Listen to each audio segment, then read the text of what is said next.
All right, so welcome back after summer break, everybody. And you're going to bear with us here a little bit today, given the complete change and upgrade on the AV system. So it might take me a bit to get used to it. I want to thank everybody that had a part in getting the renovation done. We replaced all of the AV here in the chamber, which was at well beyond its end of life, and hopefully that will help people gauge online, as a lot of that's been improved as well. But it's quite a bit different up here. So our first meeting with it, there may be a few hiccups. So with that, I'll call the regular meeting of Township Council for Monday, September 15th to order. And of course, I'd like to begin by acknowledging the traditional territories of the Coast Salish peoples, and in particular acknowledge our valued relationships with the Katzie, Kwantlen, Matsui, and Semiahmoo First Nations.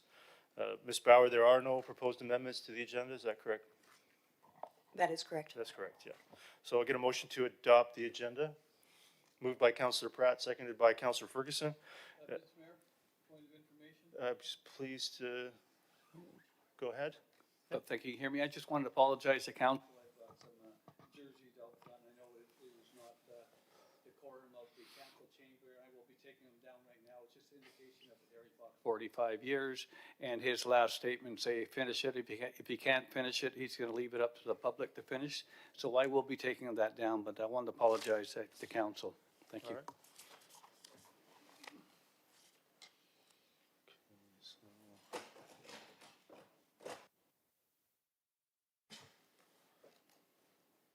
So call the vote on A1.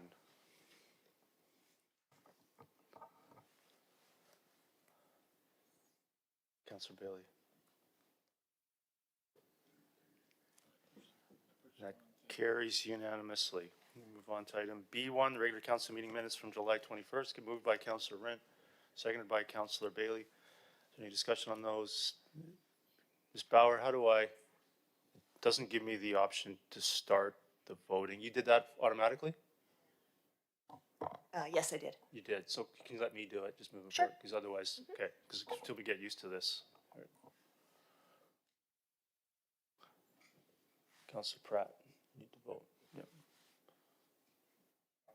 Says yes, I'm not. So did you vote against it? No, it says yes, I'm not. Ms. Bauer, so you can change it. So Councillor Pratt voted in favor of the minutes from July 24th. So we're going to move on to the first delegation, item C1. I want to pronounce this incorrectly, so Van Trio. Yeah, please come forward.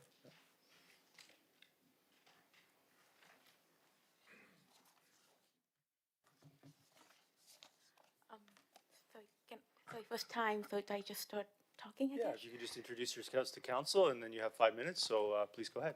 Okay, my name is Van. I'm here on behalf of my dad who can't represent himself because of the language barrier in regards to a reconsideration of a tree penalty he received. I'm sorry, I don't know how to do the PowerPoint.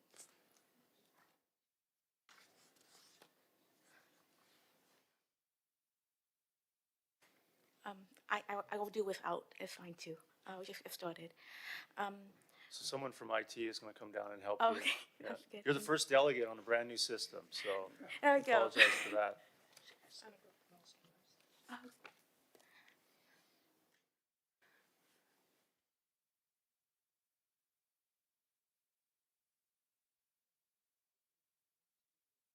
Okay, sounds good. Thank you. So some background information. In 2022, he rented his house to his current tenant, who later brought up the dangerous condition of the trees. The trees in question were dead during the time of the incident, as confirmed by township staff. One had even fallen over already. Due to the dangerous conditions, we had a business come in to reduce the height of the trees so that the center of gravity is lowered and there's less chance of it falling. And that was just the tenant asking it. So our intentions for the tree cutting really had no benefit at all besides safety. It was a very costly job, and our only concern was about the safety of the tenant. In fact, the tree cutter actually increased the price by around 30% because the condition of the tree was very dangerous at the time. We know ignorance is not a defense, but my dad had relied on the expertise of a licensed professional tree company. The business said a permit was only required for live trees, and my dad trusted them since they were the expert and it made sense that dead trees did not need a permit. When the tenants hit my mom and we consulted a lawyer, we had briefly talked about this too, and he had also wrongly assumed that trees didn't need a permit. So what may seem to be common knowledge to the people of the township is actually really not.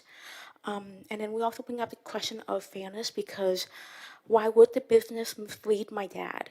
Because honestly, they don't get penalized when they do something like this.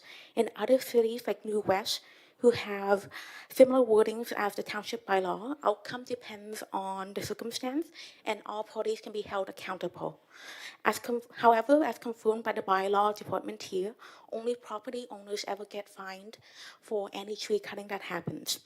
Also troubling is that the tenant mentioned that they had showed the bylaw officer a tree that they had cut themselves a few months prior on the same day of the inspection, that they have done without our knowledge or consent beforehand, and they did not get any fine, and it didn't even get recorded down by the officer that came by. So honestly, at this point, we had thought initially that the bylaw applied to everybody, but it didn't seem to be the case in this incident. In addition, there were also other concerns that we have. For example, Officer McCreary only recorded the tenant's narrative without taking note of any of the things that we told him. There was also gaps in communication. The tenant told us the officer seemed like had understood the trees were in very bad condition when he came by, which gave us the impression that things could have been resolved informally. Later, when speaking with the officer, the same impression was given, and he said someone will phone us and we can just share our side of the story.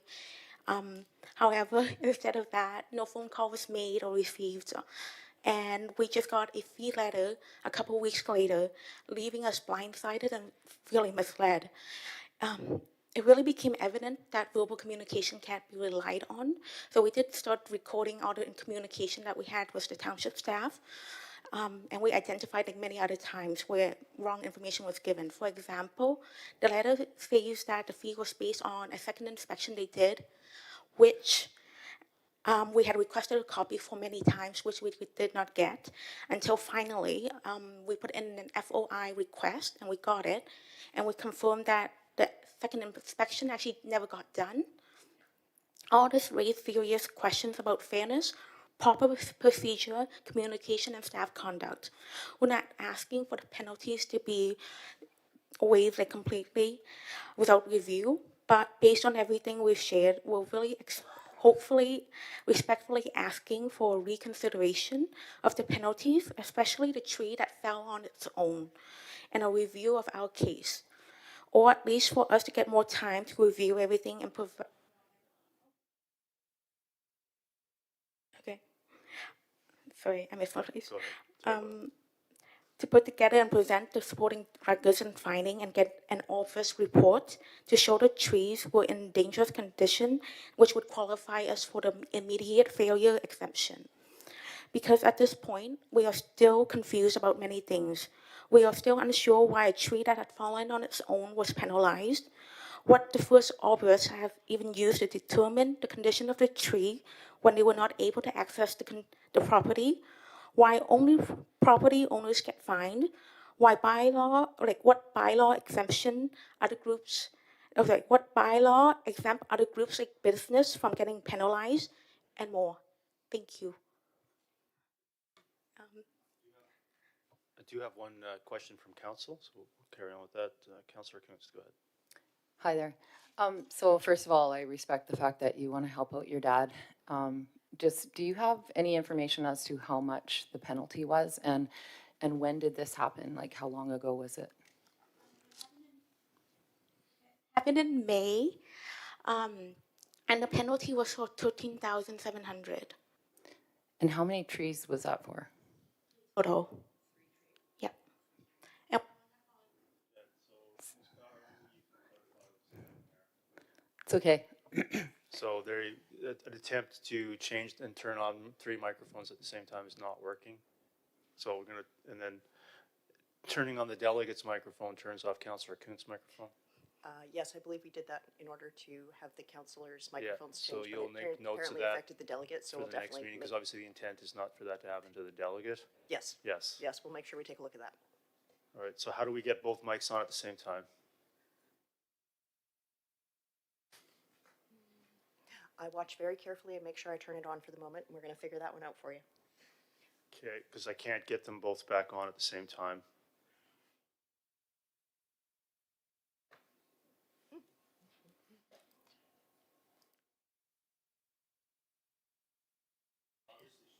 Obviously should have done a mock delegation along with a mock council meeting. I will do my best to make sure I keep up. That's unfortunately the best answer I can give right at the moment. No, I did try that. Should I turn, oh, I am on, okay. So Councillor Coons, your microphone's on. Did you have something to say? And then I'll switch back to the delegate. Yeah, no, those are my questions, and I think you've answered them. Thank you. Okay, so I now have the delegate's microphone on. We have another speaker from Councillor Ferguson, go ahead. Thank you. Thank you for coming. Just some kind of simple question. The delegation form is Van True, that's yourself? You live in Surrey? Okay, and the house you're talking about obviously is in Langley. My dad. It's given us the tree bylaw. We'll have to research that. The address is really not on the delegation request. But that's all right. The next thing you asked about information regarding another person had a sick tree cut by a tenant. Well, usually tenants aren't responsible for cutting trees down. So if they did that on somebody's property, that's usually something for the residential tenancy branch. So that's something a tenant shouldn't be doing anything to damage a person's property. And you also asked for a business or something that was allowed a no permit. You didn't give the name of the business or the address of the business. Sorry, 5 minutes was very limited, so I really condensed it.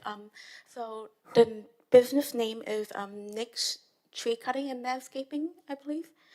I didn't have the address.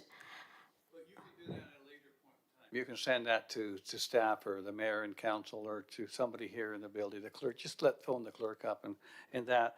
And I guess that was basically it. It's just a clarification of what did happen.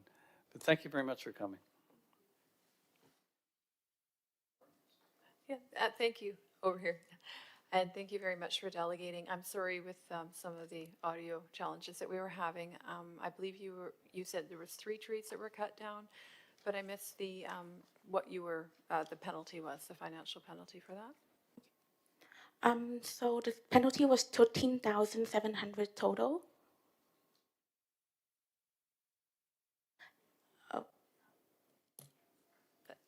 That's good, thank you very much. That was my question. Sounds good. Thank you. Should I go down? Okay. Okay, so there are no other questions from council. Thank you very much. The process now will be council will consider your delegation later on in the meeting. Okay, thank you very much. Next delegation, C2 from Yoruba Social and Cultural Association. Please come forward. I don't want to pronounce your name incorrectly, so maybe you could come and introduce yourself to council, and then you have 5 minutes.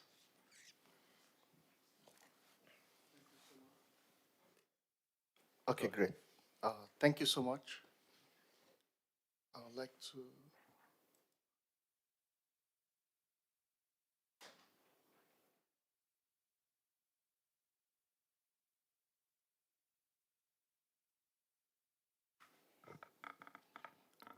Okay, great. Thank you. My name is Ade. I'm from the Yoruba Social and Cultural Association of BC and also the Metro Vancouver Black Business Expo. I currently also live here in the Township of Langley. Thank you so much. My first time at the council, and I'm excited to be here. So thank you so much for the great work you do in the community. Today, I'll be making a presentation about the Metro Vancouver Black Business Expo. I'll be talking about the vision behind this program, the contributions of the expo, and the Black-owned businesses and other minority-owned businesses, and also the plans we have for the expo for this year. Thank you.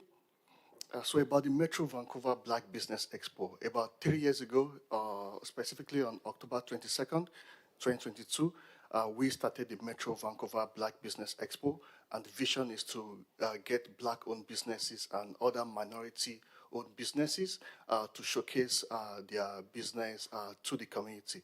It serves as a platform for networking, learning, and collaboration.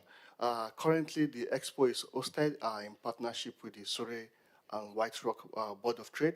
And I do say that since it's Metro Vancouver Black Business Expo, I definitely look forward to the future when we also host the expo here within the township of Langley. In the last 3 editions, we have featured about 136 exhibitors from about 12 different countries. The expo do provide us an opportunity to highlight the contributions of the businesses within the community. Most importantly, it provides access to new markets.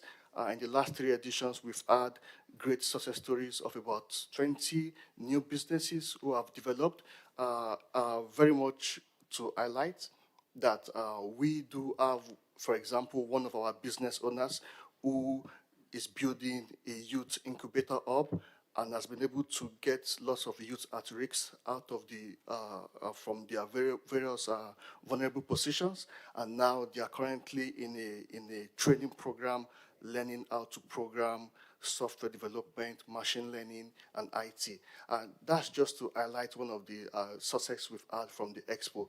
The expo continues to provide economic growth and job creation and innovation across the various cities. Also, it also serves as a boost to the community to create new hubs, especially with the various trade wars we have going on right now. Definitely supporting businesses it's in the right direction, and we definitely want to seek more collaboration from the council in that regard. For this year, we are scheduled to host the expo on October 18th at Surrey City Hall.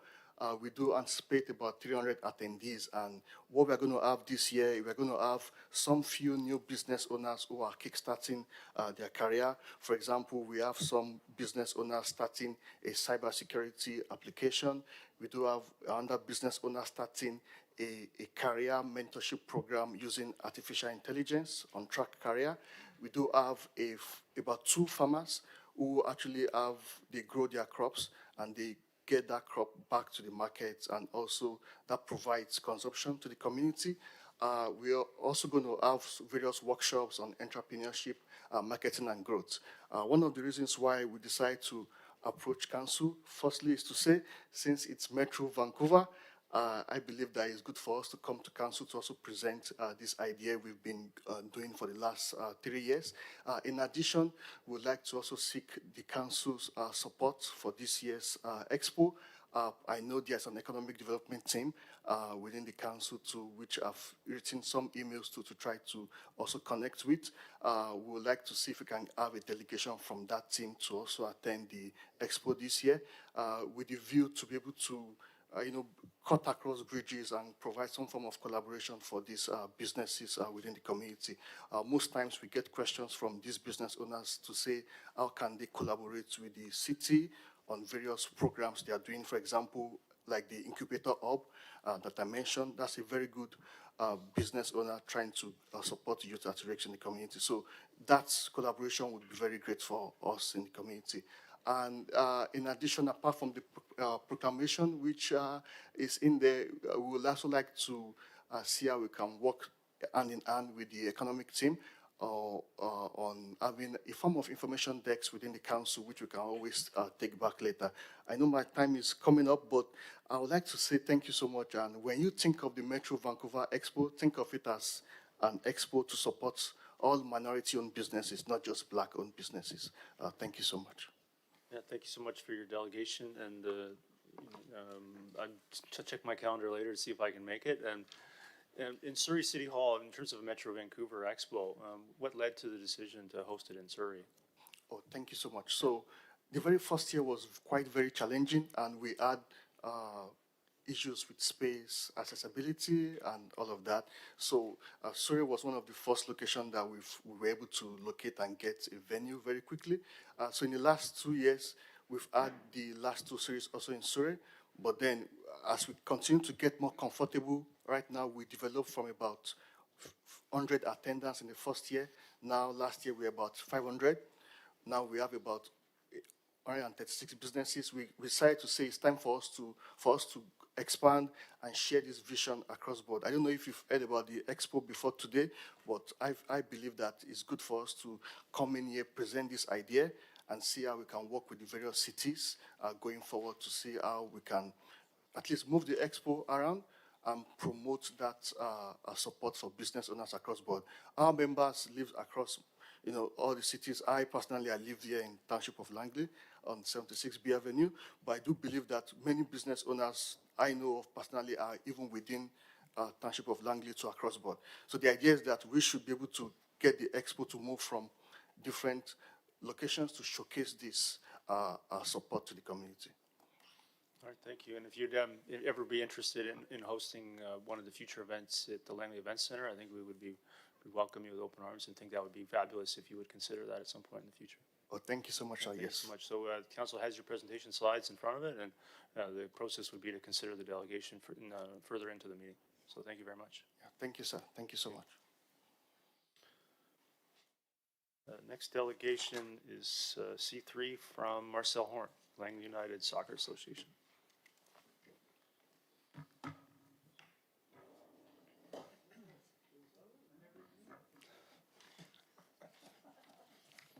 I balled that on my way in.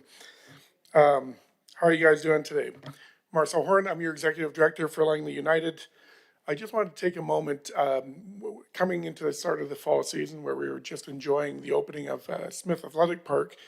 This past weekend, we had grassroots at full swing, 300 little boots on the hour, turning across all three fields. It was magical to see that come to fruition. Prior to that, in July, a really magical moment happened for Langley as a township and Langley United as an association. We had approached council a year prior to endorse our nonprofit association to challenge gaining access to a franchise in the League One, the semi-pro league. And it's a nationwide program, and we are the only one in all of Canada that is a nonprofit association holding this franchise.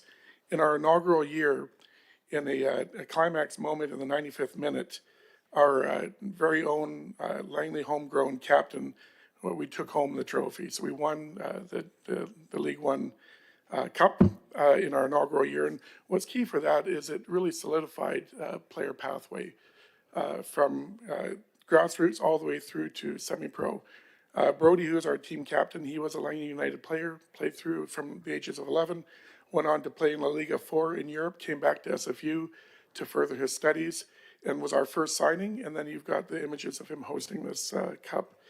So the pathway comes alive that you've helped furnish. So I want to come here before council and mayor and council and express our gratitude on behalf of our 7,000, approaching 7,000 members between adults, moms and dads, and U4s and up for furnishing a safe haven to play. Next year's a big year. We host the World Cup in Canada, and this league win that Langley went through earns us a berth in the Canadian Cup, and the Canadian Championship will be played in April and May. So when soccer is on the world stage, Canada is hosting games. Our facilities, our efforts to future-proof safe sport here in our community and attract families and attract investment stands tall and proud. So the legacy in the next chapter, soccer teaches us you don't stop fighting until the final second. And this story this year reminds every family, player, and supporter in Langley that the greatest moments come to those who trust in the process. They put in the work and never give up. So as we've stepped onto these new pitches at Smith Athletic, and we eye greater honors and mark our centennial next year as 100 years of providing soccer, we do so as League One champions and a beacon for what local football can be and what it can achieve. We've updated our motto now for Langley, is where dreams take root and champions are made. Soccer for life. Thank you very much. Yeah, thanks for coming here today. A couple questions from council, but I did want to congratulate you again on winning the championship in your first season. And what a monumental task it is just to get the team up and running from a little bit I know about it to achieving that result. And having Langley, from what I understand, Langley trained and players being critical to that success with the pathway that you mentioned from starting very young all the way now to potentially playing for VFC even is a possibility for Langley youth. Yeah, it's amazing to see the dreams be able to unfold. And you have to realize soccer is the world's largest classroom outside of the 4 box and a roof. You're out there, you're learning to strive to win together, to lose together, to expect the most out of your teammates. And soccer has become a national program. It's linear in expectations. All coaches, we have over 400 volunteer coaches that are dedicating 23 weeks a year, 2 times a night and weekends to furthering the education of the youth in our community. So we stand proud. This is a beacon to achieve it, brings eyes and attention on the programming, what went on differently here in Langley, the support we had up front here from our council and mayor to even endorse access to the fields, the technical leadership that has grown from within, and seeing a Langley youth who has been around the world to play soccer hoisting that trophy in July was phenomenal. Epic moment. Yeah. Congratulations again. We'll start with questions from council. Councillor Kunst. Yeah, congratulations. That's a pretty fancy trophy. I had the pleasure actually a few days ago to bring my granddaughter up to the fields. She's one of your newest participants in LUSA. So she was proud to wear the jersey and to be a LUSA player. So I look forward to watching many games up on those fields and other fields around Langley. So congratulations. Thank you very much. Yeah, thank you. And yeah, congratulations. What's the age group of the team that would have won this trophy? So this goes from about the ages of 18 up through into the mid-20s. Okay, and so do we have a women's team? There is, yes. So good point. I apologize for that. No, So no, don't apologize. In League One, we have the men's and the women's. Our women's finished in their inaugural year mid-pack 5th, which was a phenomenal outing. You know, a couple games went away from them, kept them from being up in 3rd place. But both men's and women's actually stood out. You know, when you enter it, as the mayor pointed out, it's tough to pull a team together, pull the technical staff, the logistics, and to find any degree of success is phenomenal. So both men and women found great stride. Great, thank you, well done. And I too, I was happy to be there at the opening of phase 1 of the park, and it's beautiful. And I've been back a few times since then, and it's hopping, it's busy, and it's being well used already, and it's really exciting times for soccer in Langley. So thank you for all that you do, your advocacy for the soccer community. It's great. I appreciate it. I promise you, a year from now, you'll reflect backwards and not know how we made out without Smith Athletic online. It's phenomenal to see it there on a weekend, just buzzing right into the evening. Yeah, for sure. Councillor Ferguson. Thank you for coming, Mr. Horn, Marcel, for coming. That's a great trophy there that you've got. And, you know, all my kids played soccer, of course. And, you know, I don't want to talk about the first all-weather field, but I still have scars. I was here. Anyway, how many we've got now? That's a test for you. All-weather fields in Langley. I'm going to say 14, but I might be. I think it's 14. Yes, I believe it's 14. And, you know, we are certainly a soccer community, and probably we're competing with those people that have more people that live in their community than us, and we're doing our best. And my favorite thing is I think I must be 50% duck, because my favorite days are watching my kids play soccer in the pouring rain on those, you know, not all weather fields. You know, back in that time too, soccer was only a seasonal sport, and now it is a 365, 12 months, 4-season sport. That's right. And a great testament to what we're framing out to facilitate that. And I think that it becomes, as I said, a year-round classroom. What the coaches are providing for opportunity for the youth, and the youth are rising to that challenge. So quick housekeeping question, boys and girls, how many registering, or how many people? For without the adult program contingents, which in itself is north of 600 to 800 actually, I think it'll cap at 800 this year. I saw the numbers right now. We had, for fall registrations, we had just under 3,300. And that matched our spring, so we're just kissing 7,000 members for the full season. And then we have the newest contingencies, the adult teams. You know, soccer used to be a pyramid in our community. You had a big basin of little boots, and as they got older to that 17, 18 age group, work and jobs and education took over. today it's a pillar. The retention is phenomenal, hence the pressures on our facilities, where you can put 100 U4 to U8 boots on one field one on Smith on the hour. I can only put 36 of a U14 or U15. And where I don't have that taper off anymore, when I have that many teams, that many more people coming to the pitches, it's grown that need significantly. But that's the transition you see here, where it's become a world stage moment. And I promise you, with the momentum that we'll carry next year with the hosting of the World Cup in North America, the visibility and the inspiration, and then all these new families coming into Langley, understanding the facility, the scale of facilities and accessibility they have, it's going to erupt again in our climate here for soccer. Thank you much. Thank you. Next speaker, Councillor Pratt. Yeah, thank you very much and congratulations. It's pretty cool to see 12, 13 years being in Langley United and never having a pathway like that to be able to compete. So it's awesome to see that there's kids now who have that opportunity. Obviously, with being in the pyramid where you are compared to VFC, MLS, when you go into CanChamp next season, you know, you'll be fighting some big boys, but how do you think the chances are against a team like VFC if we draw them? I hope to draw them, and I hope to make Langley proud. There's one name I'd like to see on top of the score sheet. Just saying. Thanks very much. Thank you. Next speaker, Councillor Bailey, go ahead. Yeah, thanks for coming and congratulations, Mr. Horn. In a different sport, I was privileged enough to see both my sons go to university and have scholarships and all that kind of stuff. I'm curious, in LUSA, do you have a pathway where kids can possibly go and get their education through scholarships and that, both Canada and the U.S.? And if so, have you had any success in getting some of your players into scholarships? Yeah, that's a terrific question. Yes, we have. Honestly, SFU has been one that's been appointed down in the States.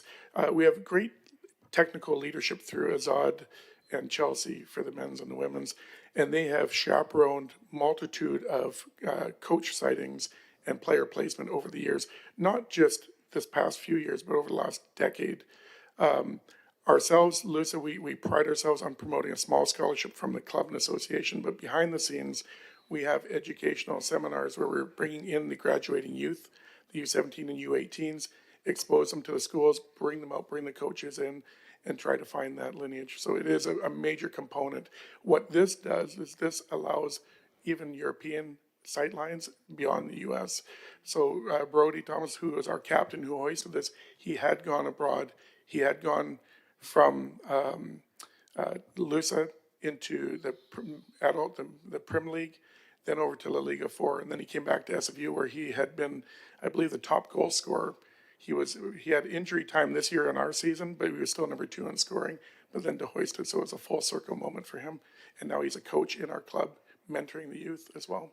Yeah, because if clubs do have those kind of programs where you can prep kids for what they're going to run into in scholarship situations, and I'm more familiar with the U.S. colleges and how to prep kids up and that, and as long as you've got that, it greatly improves the chance of success and the longevity of kids in scholarships. Council may not be aware that Langley United hosts, and we bring a team every year to Europe, into Spain, and we train in the National Training Center.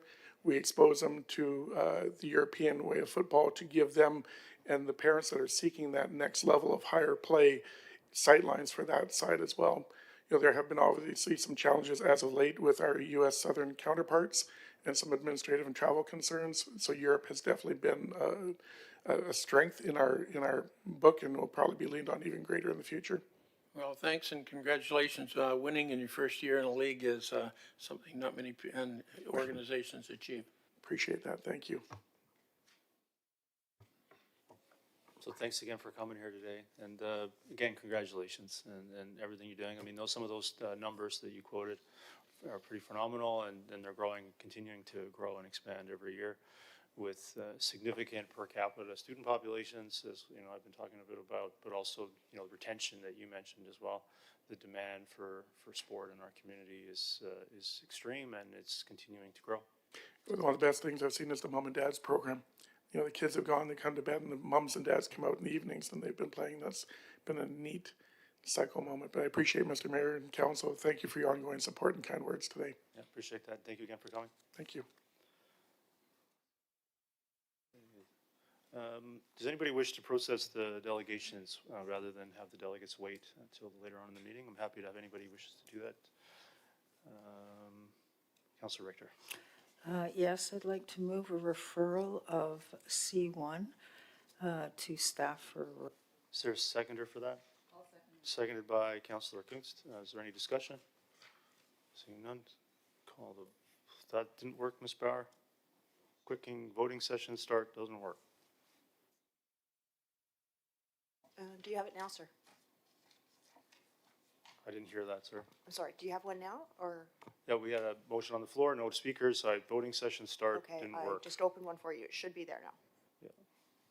So, do you have to do that, or can I do that? I Because believe it didn't work I can over put here. it on, but I can put it on, but I think you can start it. I just think I didn't have it up yet. Okay, all Okay. right. So we need votes from Councilor Bailey, Councilor Ferguson, and Councilor Rent. Yeah. Councilor Ferguson? Great, and that carries unanimously.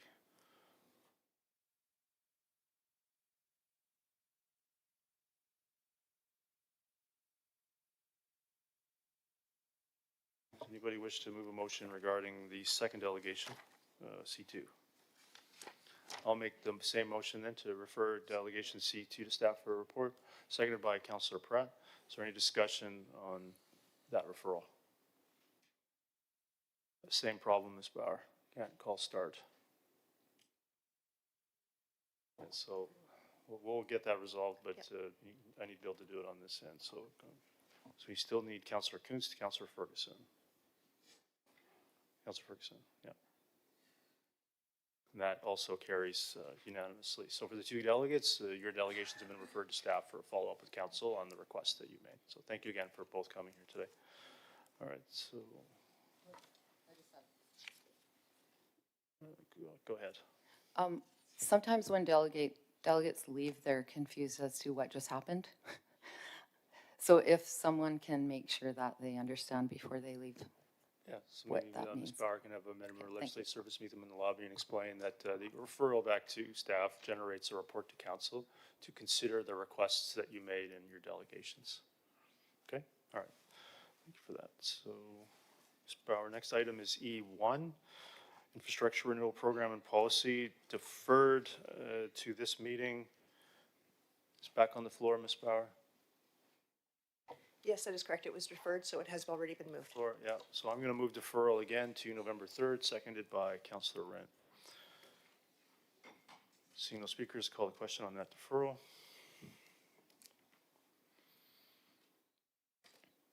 That carries unanimously. Item C2, proposed 2026 council calendar. I'll move the recommendation, seconded by Councilor Pratt. I'm going to also move deferral to November 3rd. Is there a seconder to that? Seconded by Councilor Rint. Is there any more discussion on that deferral? Seeing none, call the question on that deferral. Councilor, yeah, and that also carries unanimously. Items E3, World Cup 2026 viewing events. Move the recommendations. Is there a seconder to that? Seconded by Councilor Rent. Is there any discussion on the recommendation under E3? Councilor Richter. yes, I'm just wondering if staff could please clarify what the total cost of this will be. On page E3, it seems that it could be as high as 5.49 million for what would probably be maybe 4 viewing events. Am I understanding that correctly? Through your worship, to Councilor Richter, on page 3 of the report does provide a summary of the estimated cost for replacement and new screens. Some of the screens do require replacement in the event viewing parties are to proceed, but they would require replacement in any event. and some of the new facilities as well that would require screens for sports user groups or subsequent user groups that would be using those facilities. So it's a combination of the two. Okay, so if this is passed, will staff be actually going out and spending 5.49 million? And if so, what accounts? Dear Worship, to Council Richter, staff are not authorized to spend that money at this time. Staff are providing a summary of the estimated cost for replacement and new screens. Staff, the only direction given by council pursuant to this report is just to work with and cooperate with local soccer clubs, community partners, and various organizing committees in attempt to secure rights for viewing the FIFA World Cup. Okay, and what would the cost of obtaining those rates be? To your worship, Council Richter, we're still in the initial discussions. We don't have a cost estimate yet. In the event we do have one, would be coming before council with the cost estimate. It's too early to provide an estimate. Okay, thank you.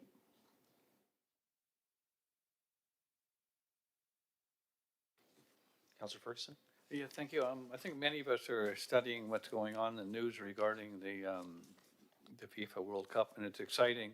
But in that, if I may, a question through the chair to staff, perhaps.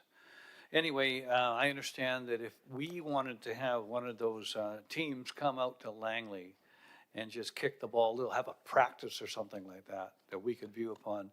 Perhaps you can tell me what was requested of us if we were to do that, if I may, through the chair?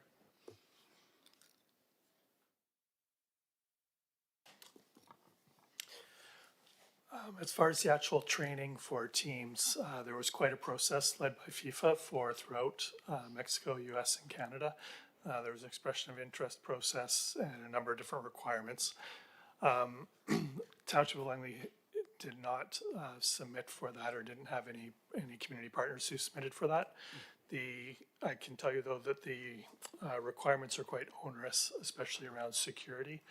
And we did look at it, but there was not a lot of benefit for the actual community because whatever team country was here, it's all blocked off. There's no public viewing necessarily, et cetera. So when we looked at the potential costs together with our facilities, our community demand, and the requirements of FIFA for that, at the end, we are no community partners submitted to host a team. Thank you. These viewing events are different, which would be showing the games.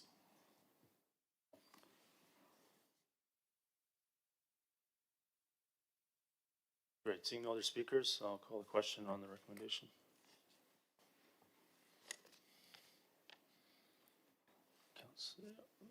That carries with Councillor Richter opposed.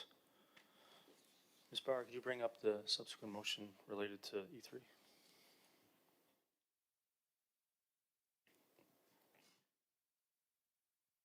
Yeah, so I'd like to move that staff present to council at its regular meeting on October 6th with additional details, potential funding sources, and anticipated timelines for the potential replacement or addition of township LED video displays. Seconded by Councillor Bailey. Is there any discussion on that I think it's answer and speak to many Councillor Richter's good questions. Councillor Richter. Oh, Councillor Kuntz first, go ahead. So how many of those video displays are they? And it just says Township LED video displays. Is there a number of them? Dear Worship, to Councillor Kunst, our interpretation would be it's the ones referred to in the report on page 3. That would be the LEC Arena Bowl, Stadium at the LEC, the McLeod Athletic Park, Aldergrove Outdoor Experience, and the arenas at the LEC. So four of them? Dear Worship, Councillor Kunst, it would be 5 of them. Okay, thanks.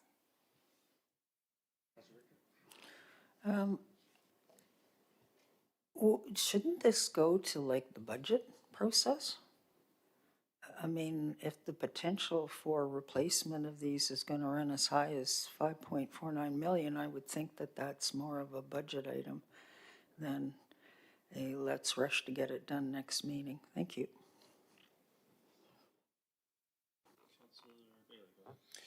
A question of staff through the chair. I wonder, are there any of these LEDs that are currently in place right now Are they getting near the end of their life? Are some of these replacements not just maintenance, but nearing critical? Dear Worship, to Councillor Bailey, some of these video displays have been installed in the early 2000s. Staff are experiencing some issues with them, and I can refer to my colleague as well, Mr. Winsley, who does have experience with dealing with some of these LED video displays historically. I would just echo Mr. Kerner's comments that the oldest of which is the LEC Arena Bowl was installed in 2008, well past its useful life, but being kept alive on life support. There are significant issues during some games where one of the quarter or multiple quarters are out in the screen, have to be replaced. McLeod Athletic Park being another that was installed but was purchased used from the Olympics, from the temporary Empire Stadium, and others. And we'll highlight all of that when we bring the presentation back to council if this passes.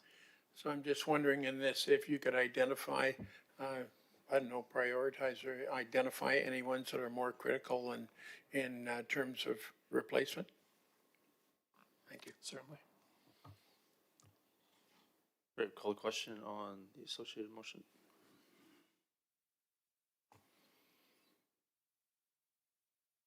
That carries with Councillor Richter opposed. Move on to item E4, Smithview Park at Jericho Reservoir. Moved by Councillor Pratt, seconded by Councillor Brent. Is there any discussion or questions on E4? Councillor Richter. It's my mic right now. Oh, yeah, so not. Okay, Councillor Pratt, go ahead. Oh, thank you. Yeah, no, I'm excited about the concept that I see, but something like this, I think it's going to be in the middle of the community, so it would probably require.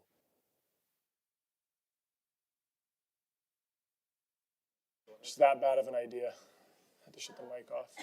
But yeah, so I do have a referral, but I see other speakers, so I'll come. Great. We'll come back to you then. Councillor Richter, go ahead.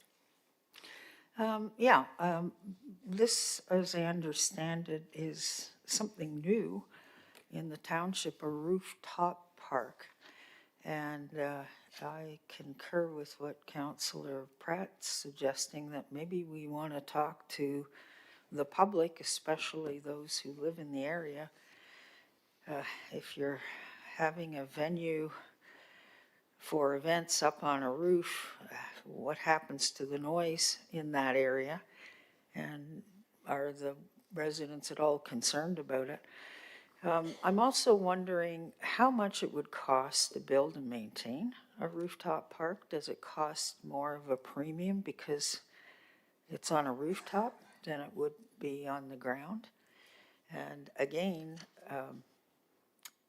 what kind of priority is this? Shouldn't this be something that is going to the budget process? Thank you. Mr. Cooner, do you wish to address those? Dear Worship, to Councillor Richter, at this time we're just asking Council to endorse the concept plan and the features and intended use for it.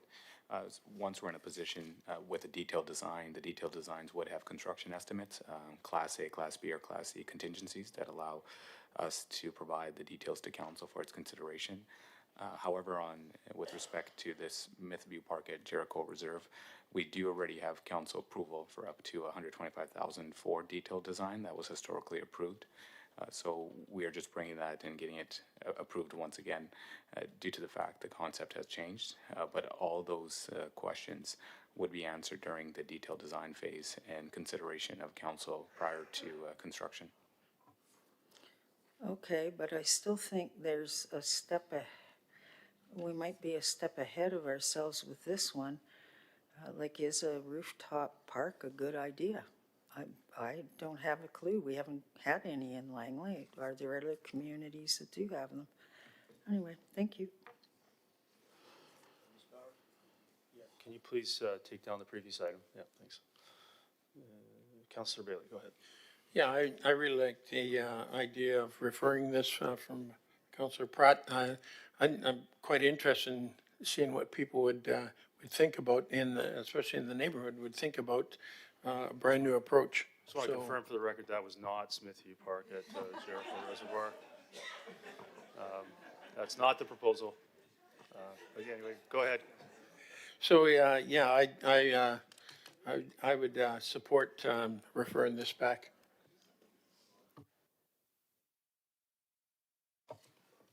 Councillor Pratt, go ahead.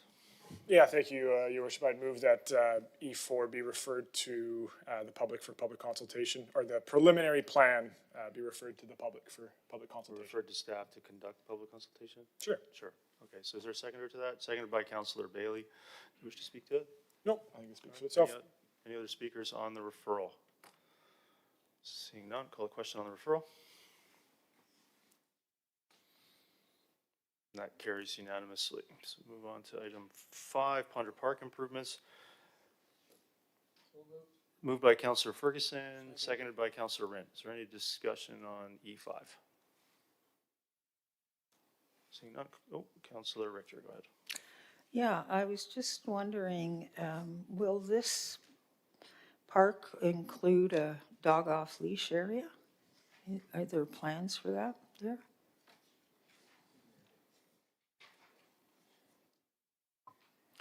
It's not within the current concept, Your Worship. Okay, have we gotten, or will we be getting public input on this?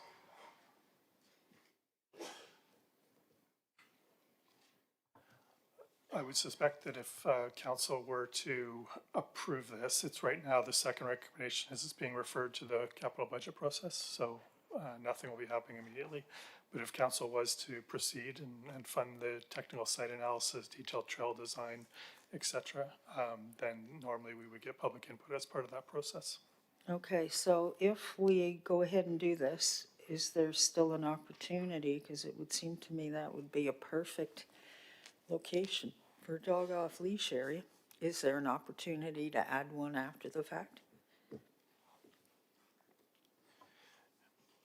Mayor Woodward, it's just a preliminary concept plan at this point, so there's always that possibility. I think speaking though from some history, past practice, if we're considering equestrian use, sometimes that and dog off leash don't necessarily combine, but we could look, it's a fairly large site where appropriate site might be. Okay, thank you. All right, seeing no other speakers, I'll call the question on E5. That carries unanimously. Item E16, 16th Avenue E6, sorry, 16th Avenue corridor intersections update. Ms. Bauer, I'm going to move an alternative motion to the recommendation. Please bring that up. The council authorized $198,000 from road DCCs and $2,000 from the capital projects reserved for an updated 16th Avenue corridor intersection study to commence within 2025 for council's consideration within Q1 2026. Seconded by Councillor Ferguson. So the logic here is that this gets the corridor study advancing more quickly. That could potentially inform potentially some starting with the process early next year, or well prepared for 27 as opposed to conducting the study in 26, maybe not seeing it until the end of 26. So the goal here is to get the study step recommended by staff completed as soon as possible to inform future decision making. So that's the goal here. Councillor Ferguson. Thank you, Mr. Mayor. If I may, through the chair to staff, I'm a big supporter of making as many improvements as we can on 16th Avenue. We've made quite a few over the last 10 years, but we need to keep it up. Are we still continuing our discussions with both Surrey and the city of Abbotsford regarding updates on what they're doing on 16th Avenue, if I may?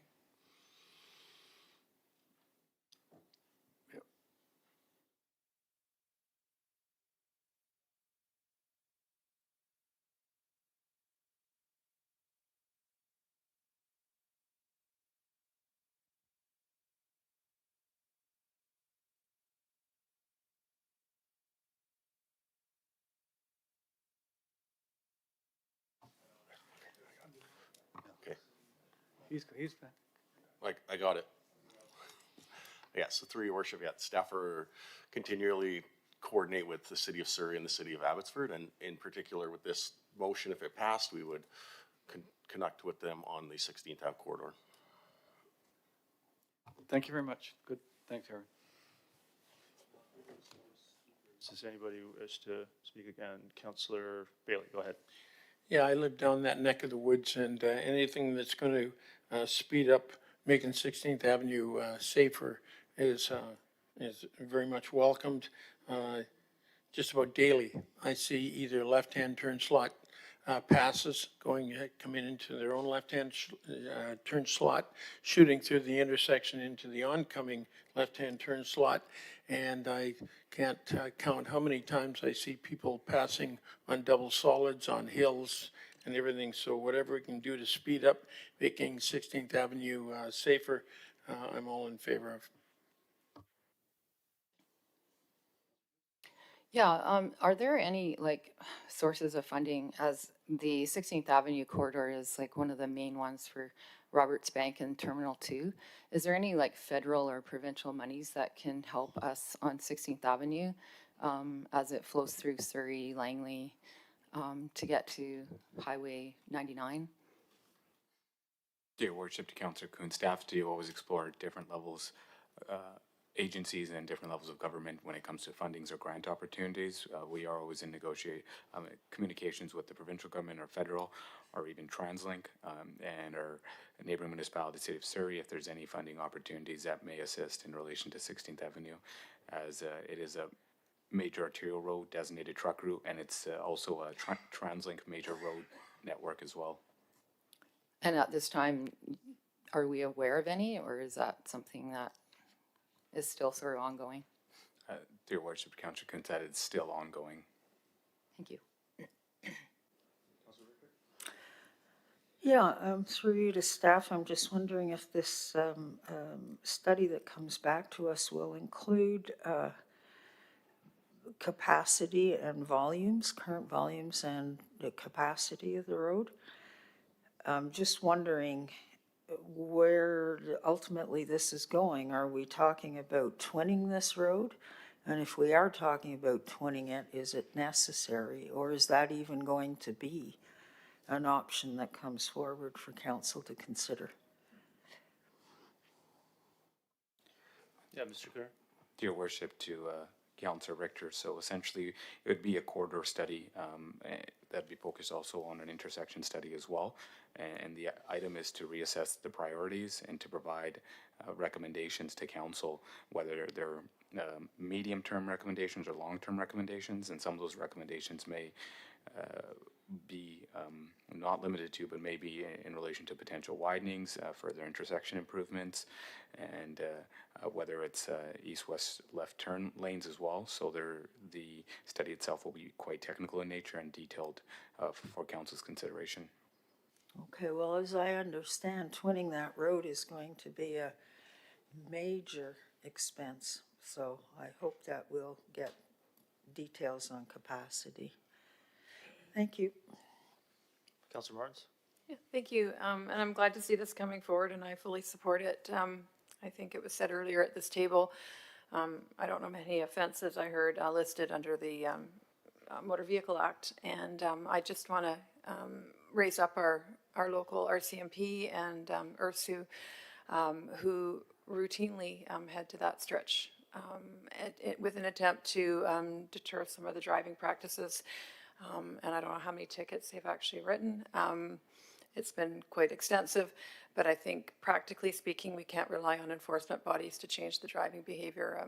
It's so beyond that in that stretch. So making changes through environmental design is a prudent way to go about it. And I look forward to hearing more information on the potential improvements to this roadway to make it safer for all of our drivers. There's been far too many very significant accidents in that stretch that could be avoided.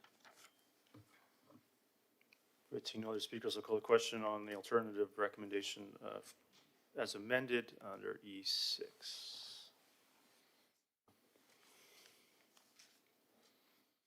That carries unanimously. Item E7, no booth parking, field house and recreation improvements. Same thing, Ms. Bauer, slightly modified alternative motion to move.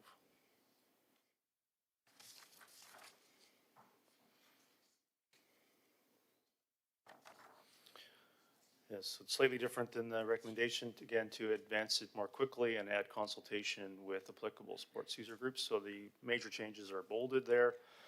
Council endorsed the plan, subject to final consultation with applicable groups, and approved 250,000 from the capital project reserve to get going on that now, to potentially give council the option to do some of the components in 2026, if possible. Move that. Is that seconded by Councillor Bailey? Is there any other speakers on that? Councillor Kunst, go ahead. Yeah, so I note on, I believe it's page 7, that there is a big map of Noel Booth. There's Noel Booth Elementary.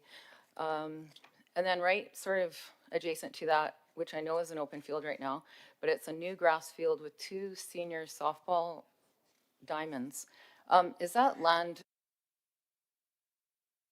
I'm just wondering who owns that land? To your worship, to Councillor Kunst, in relation to the attachment A, where there's a plan there, the specific new grass field with the 2 senior softball diamonds are shown. That's on the Noble Elementary School adjacent to it. That is the school district lands, is my understanding. So I guess I'm curious as to, if you were Noel Booth Elementary School, why you would want 2 senior softball diamonds. And I played senior ball. I played slow pitch, and I know that we need those. But I also have. I know that we also need soccer fields, and I would love another soccer field in Brookswood. I'm just curious as to why we would put 2 senior softball diamonds on school district property, and have they been consulted? Dear worship, to Councillor Kunst, the new grass softball diamonds would require school district 35's concurrence, so we'd be starting the dialogue with the school district with respect to that. These are concept plans in nature. Council can always provide direction and specific items for staff to take into consideration or be a part of the concept itself. Further technical analysis and detailed design will still be worked on at a later date in the event council does refer the funding request to the budget process. I will add that I think the pickleball courts are awesome. Yeah, so I think those are good questions to raise. I think Noel Booth has also been raised at ST35 Liaison Committee. And it's good to have a proposal endorsed and it can be taken, and hopefully the progress on it can continue. Who's next here? Councillor Bailey, go ahead. And I love this plan. I have a couple of people who are on my extended family who play fastball, and also have spoken to the president of the organization, the softball organization that plays out of Noel Booth, and they both love this park. I'm not afraid of utilizing that field right now. I've gone and looked at it. Nothing is done to that field, so I think it's really good that we could get a partnership agreement with the school board to do something pretty progressive with that. And also the school will be using, like in so many situations, the school can use the soccer field that is immediately across that brand new bridge that is put in there. And I think this is a wonderful plan to go forward and to be able to present something to the school board that's got some pretty useful messages in it. Yeah. I wanted to ask about the 10 new pickleball courts and where exactly they're going to be located relative to the road. To your worship, to Councillor Richter, is that with respect to 35 Avenue, is that the road you're referring to? Maybe I'm looking at the wrong one here. 7, I thought I was looking at 7. Yeah, like where, I guess what I'm concerned about is the noise. Are the pickleball courts, and I know it says in the report that it's an ideal location for noise attenuation, but are those proposed courts going to be located close to residential housing? And if so, how close? Dear worship, to Councillor Richter, these are obviously conceptual in nature. I'd like to reiterate, and the exact location do vary. However, with respect to the pickleball courts. They will be located south of 36th Avenue, and it's north of the future bridge. So the southern part of it, there is Spia, or a creek that provides a buffer, and north of it would be a parking lot as well. So the actual residential area is in quite far proximity to the location of the pickleball courts itself. Okay, so the adjacent areas will not be high-density housing in the future? Because if there's high-density housing there and pickleball courts, I'm not sure the two are gonna mix that well if their courts are outdoors. On the concept plan itself, to your worship, to Councilor Richter, it's primarily nature area, SPIA area, or parking lot, or other amenities like an existing batting cage. So there is limited development in close proximity or any residential housing or any future plans of any housing. Okay. All right, is there plans then to get this out in front of the public for some input?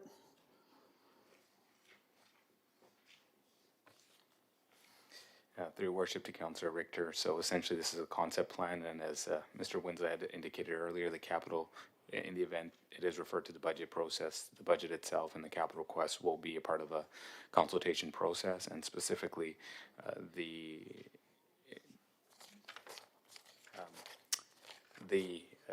new grass fields there'll be consultation with the school district at the next liaison meetings as well, and further discussions with staff with respect to the location of the softball diamonds.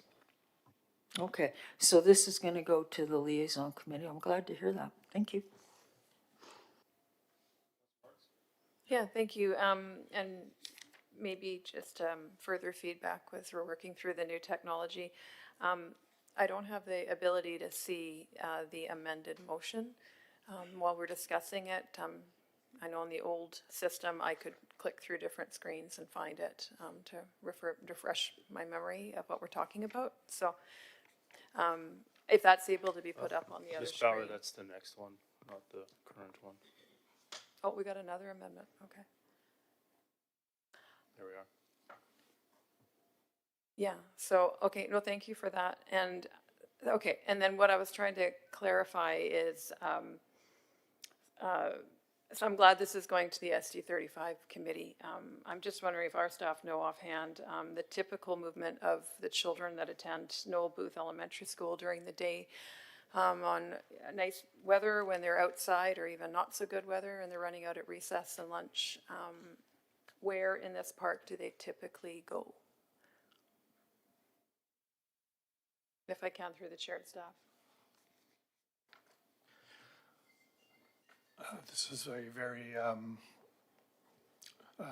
non-scientific response, probably.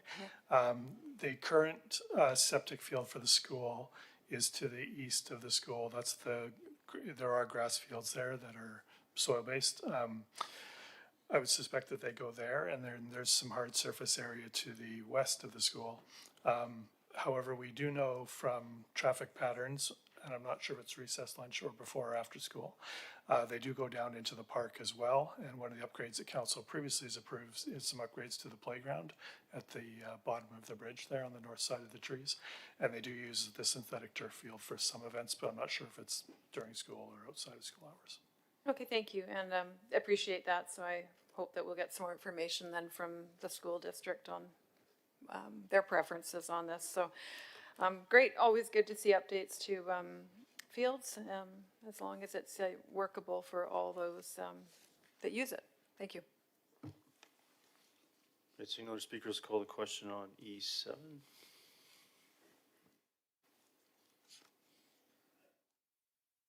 That carries unanimously. Item E8, Ms. Bauer, bring that up as well, please. I'd like to move that slightly amended version to also same concept, to advance it more quickly. The council endorsed the concept plan and approve it to commence the technical site analysis designed to commence in 25 for options potentially in 2026. I'll move that, seconded by Councillor Pratt. Is there any discussion on what's the motion on the floor? Councillor Richter. Yeah, I had a question with regards to the concept plan, and also the existing park is a very well-used senior social passive gathering area. And in the past, there have been comments that have come to council about how the seniors would benefit from a more sheltered location than the current picnic area, which is open to the elements. Has any consideration been given to a senior social area here? And will we be asking the interested groups if they would give comment as well?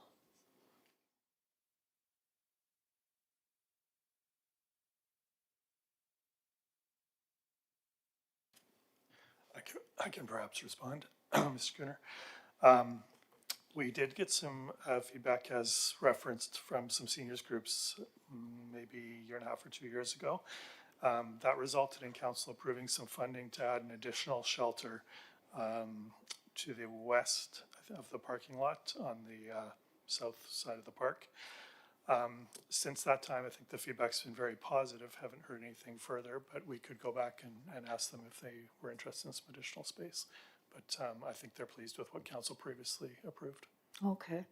So do we need to incorporate that into this motion, or will staff just consult with that seniors group or those seniors groups as well? I think similar to the other park projects we've discussed, the next stage of this, if council approves the funding, is the detailed design consultation with user groups, probably the general public in that area, and the two schools. So I think that might just naturally occur as we go forward. Okay. But at this stage, there's no plans to eliminate that sheltered area that's been provided, correct? No, no plans to change that area. Okay, thank you.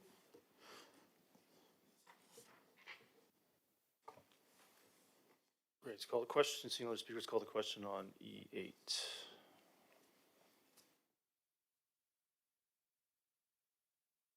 That also carries unanimously. E9, urban road upgrades, 28th Street and 48th Avenue. I'll move the recommendation, seconded by Councillor Bailey.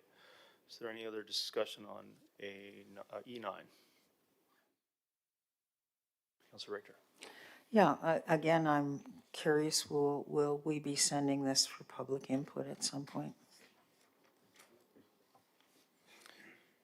Dear Worship, to Councillor Richter, this conceptual design for 228 and 48 Avenue, since it's an urban road upgrades, this would, in the event the conceptual design is endorsed, it would go to the budget process to be included for detailed design as a part of the budget process itself. There will be consultation with the public in relation to this item. Okay, well, I'm recalling, maybe I'm thinking of the wrong group, but the residents that live close to that cement plant, that is 228th Street, isn't it? Going up to 48th? That is correct. Okay, so they have a very vested interest in having input to the process. Can we ensure that they get that input? Through your worship, Councillor Richter, it would depend on the definition of the input required in the event, open houses and et cetera. That would require council direction to conduct those. However, historically, council did receive delegations from individuals, and that's resulted in two separate notice of or resolutions from council, one I believe on November 4th and the other on May 26, 2025, where it had directed staff to report to council on potential upgrades of 228 between Fraser Highway and 48th Avenue to an urban road standard. So if staff are gonna spend $375,000 in the draft financial plan to do a detailed design of this street, before we actually build it, will we be getting input from them on it? It seems to me that if we build something that isn't going to help them and their concerns, council's probably going to hear back on it.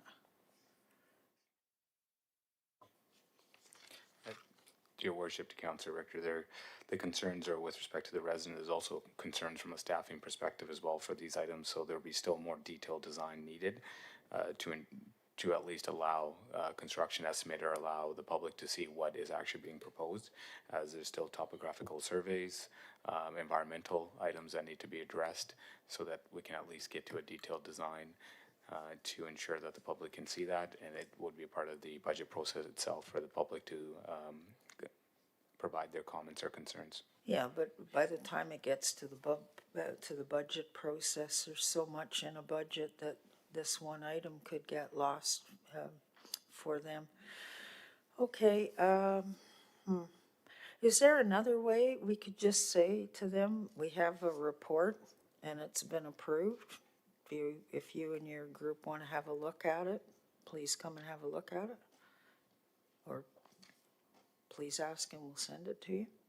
Yeah, through your worship to Councillor Richter, staff would have no issue in providing in the event council does endorse this conceptual design, providing a copy to the specific community group or residents that staff have dealt with historically.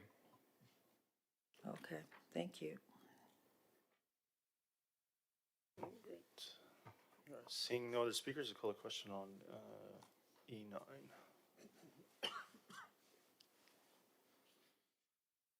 That carries unanimously. E10, 2025 ICBC Road Improvement Grants. I'll move it, seconded by Councillor Rint. Is there any discussion? Seeing none, call a question on E10.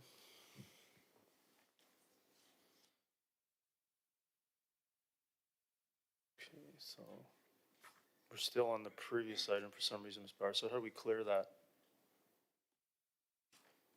So, okay, so we It should be there now. start there. There we are, E10. Go ahead and vote on E10. There we are.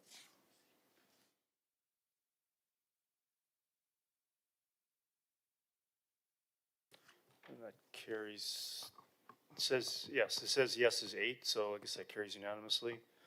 Ms. Bauer, could you also maybe find out why it was showing in real time who was voting? So could we not have it do that?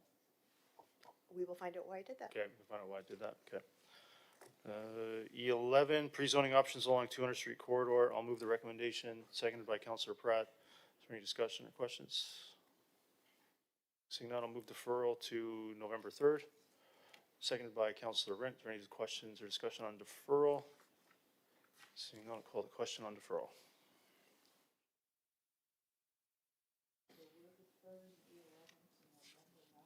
November 3rd. Yep.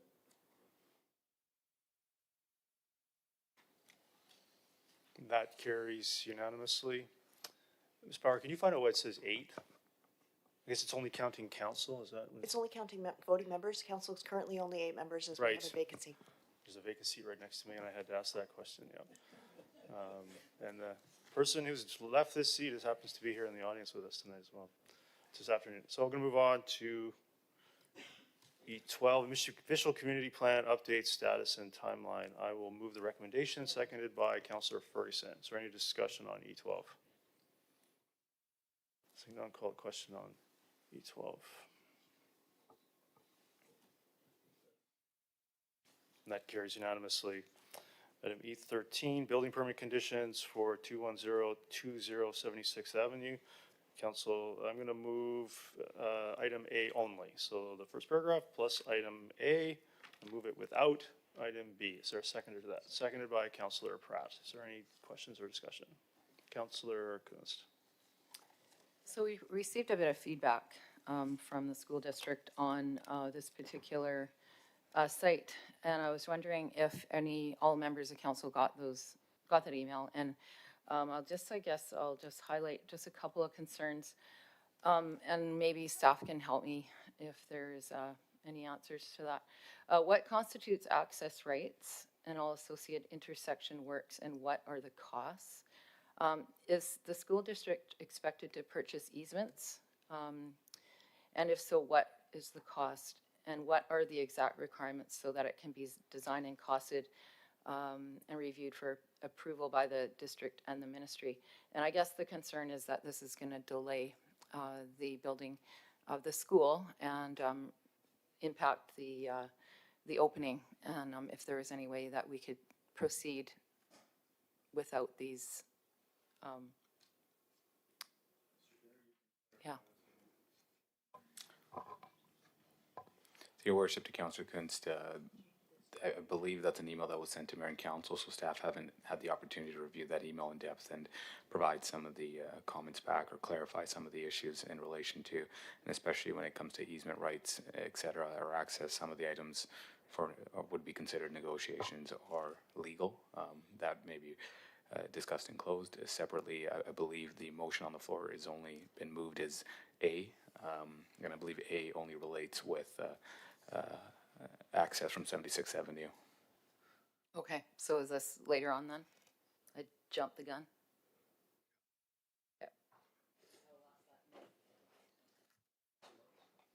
Thank you. Question, if I can, through the chair to staff. If we weren't contemplating these conditions, would staff be in a position to issue a building permit? Or does that require a motion of council? Because it looks to me like it's not agreeing to issue a building permit or not. It's just we're contemplating conditions. So am I making sense in my question? Who authorizes the building permit, council or staff? Dear worship, to Councillor Martins, yes, so it can be characterized as it's a delegated authority when it comes to building permit, and that's delegated to staff. That'd be the director of permitting, licensing, or inspections, or a delegate of his or hers. Therefore, that's a decision made by staff. This potentially would be the condition that needs to be satisfied prior to a building permit being issued. Okay, and along the lines of that, I understand there's also something to do with the foundation that they're waiting to get started on that site. Is that a separate permit, and does that come through council, or is that at the staff level? Dear worship, to Councillor Martins, I believe what's being referenced is potentially a foundation permits, and there's a lot of complexity with respect to foundation permits, whether we actually do them or how they'll be structured, and those are also done at a staffing level, whether it requires any security bonding or any further agreements to be entered into, whether it's servicing agreements, etc., and potential legal review. But those are all done at a staffing level as a delegated authority.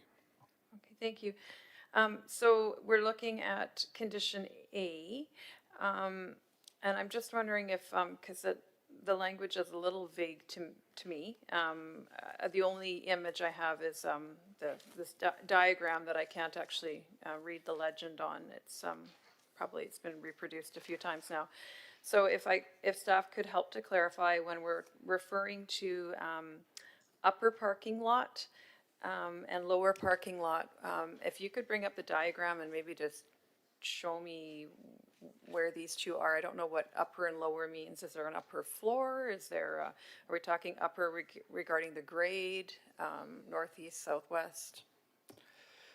Through your worship, to Councillor Martins, I believe due to the technical difficulties, it might be not the easiest, but I'll look to my colleagues to see if they can bring that document up. I know attachment A is quite pixelated, but my understanding of the reference when it comes to upper parking lot is the upper parking lot that abuts 76th Avenue, and then the lower parking lot is reference to the parking lot that's lower towards that touches the connector lands, or connector, their 212 connector. So that's how they're being differentiated. So the upper is closer to 76? That is correct. Okay, thank you, that is helpful. And if council chooses not to add the condition, then staff would be able to work directly then with the school district, get the building permits up and going, because I understand this is really coming down to a real time crunch for them. There's 2,800 students that need a place to go to school, and this might cause significant delay, especially if there's additional expenses that don't seem to be clear here in this condition. That would require the school district going back to the ministry to get further funding before they can even engage. And my priority here is, we're talking about real families and real children, and it could be significantly affected as to when they can actually get to school. So I'm raising that concern. Yeah, thank you, Mr. Mayor. First of all, just a procedure that we've just got A on the table right now, correct? But big word? no one's be, and I would hope that we don't get to B, but right now with just A, it certainly looks like a good motion. And my question, if I may, through, as anybody would ask regarding permits, the permitting process, like any building or subdivision, house, whatever, would go through a process. Prior to that, you might be able to answer, you might not. How far are they along in the permitting process, if I may? Your worship, Councillor Ferguson, I think I do have staff here present. I was trying to look back, but if they are present, have them jump in, the Director of Permits Licensing Inspection. Your worship, to Councillor Ferguson, they've submitted drawings and staff are currently reviewing the drawings. We've sent back items that need to be addressed before we can move forward. We're waiting for that information to come back to us. And still, as part of the issuance of a building permit, there is offsite works that needs to be addressed. And, you know, the potential for a servicing agreement needs to be in place before permits issued. Now, just a question, I guess I'm more of a layman and don't have an understanding of all these things. Would it be considered, with the elevation thing, a difficult site to develop, if I may? It is a little bit of a difficult site because of the separations in the parking lot, and also the construction of 212 becomes an issue because it's separated. But building permit wise, I think we're going to be okay, but we're just waiting for comments back. It's good to hear that. I mean, it's an exciting time, a brand new high school and middle school. It's exciting. I'm sure the school district is excited, the amount of money and time, energy that they put in, and also the province amount of money. This is a big, huge expense for the province, and a win-win-win for Langley. So I'm happy with A, the way it stands, if I may. Thank you, Mr. Mayor. Yeah, I want to know exactly what we're voting on here. Are we voting on the preamble plus A or just A? Because the preamble require the following conditions to be added and satisfied. Yeah, Ms. Bauer, can you clarify what's been moved, please? As I understand it, is the preamble plus just A, so it would amend the preamble to read the following condition versus conditions. That would be the only change we understand. Okay, so they're still required to deal with this before they're going to get a building permit. What we have here, and I think Councillor Martin's pointed it out, and I can see that Chair Ashdown from the school board did, we have 2,800 students that require these schools to be opened in September of 2027. That's the priority, get these schools open. And I am extremely concerned that this is red tape that's going to prevent that from happening. I mean, we're so lucky we've got the provincial government contributing to these 2 new schools in our township that we desperately need, and requiring the owner of the property to start building roads before they're going to get permits. It just seems to me we're taking money from school programs that we should be taking from them right now, not to mention critical time. So I can't support this. I think it's wrong. I think it's a bad precedent. The school board has never had to build roads before. Why do they need to start building them now? And the priority here is issue the permits so those schools can get built. We can figure out the road stuff later, but we need to get those schools built.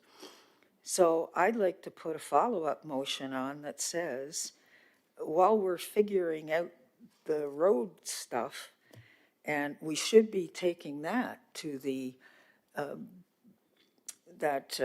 task force that we have with the school board to discuss, at least the schools are gonna start being built. They need to have the building permits. That's what this whole letter that she sent us is saying.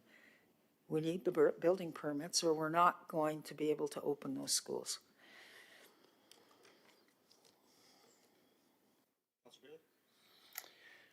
Yeah, I don't want to do anything that's going to slow down this school project, but I also want to at the same time ensure that, one, the residents up by 76th Avenue are not going to be overloaded with traffic. And especially, right now, we're only talking about the right in and left out. Am I correct? You are correct. So this is not only a safety for the students, that's both walking students, I might add, and new drivers. A lot of those drivers coming out of there are N drivers, so they're inexperienced. So I think making sure that, one, the residents up by 76 are not overloaded with extra traffic, which I believe it will be. But I think that while you're doing this, this is a safety issue. This is, I'm very familiar with collisions, I might add. And I want to make sure that students, both driving and walking, and the residents are all going to be safe. And I don't believe that we're not talking about building roads and that here. We're talking about ensuring that it is restricted to a right in and left out. That's all we're talking about. Am I correct? Yeah, so, Councilor, you are correct. Actually, the township has already completed the widening and completion of 76th Avenue. This is in relation to the character of the ingress and egress of that access, and then connections through the subject site that would connect 76 directly to the connector. I believe those are the two concerns that were raised and outlined by staff in detail in the report. So you are correct. This is not about road construction, but I'll wait for all comments to address that. So you know, the fact that there are going to be physical traffic control devices to be installed to ensure the safety of an awful lot of traffic going in and out of that at least twice a day. A priority for me is the safety of all the students and the residents in that area. Yeah, thank you, Your Worship. Councillor Bailey sort of raised several of the things that I wanted to mention. That for me, the big issue is that with the connectivity between the connector and 76, without the right in, right out, or right in, left out, we've effectively got a bypass of the connector for thousands of people and lots of kids coming in and out, which would be a concern. And we're not talking about road construction. It's an inside, or it's an in and out egress that we're discussing right now. So I'm looking forward to it. It sounds like the project is working its way through the BP system as per usual. And so I'm sure that staff are working very diligently with school district staff to get it across the finish line so that we can all see kids there in 2027. Yeah, thank you.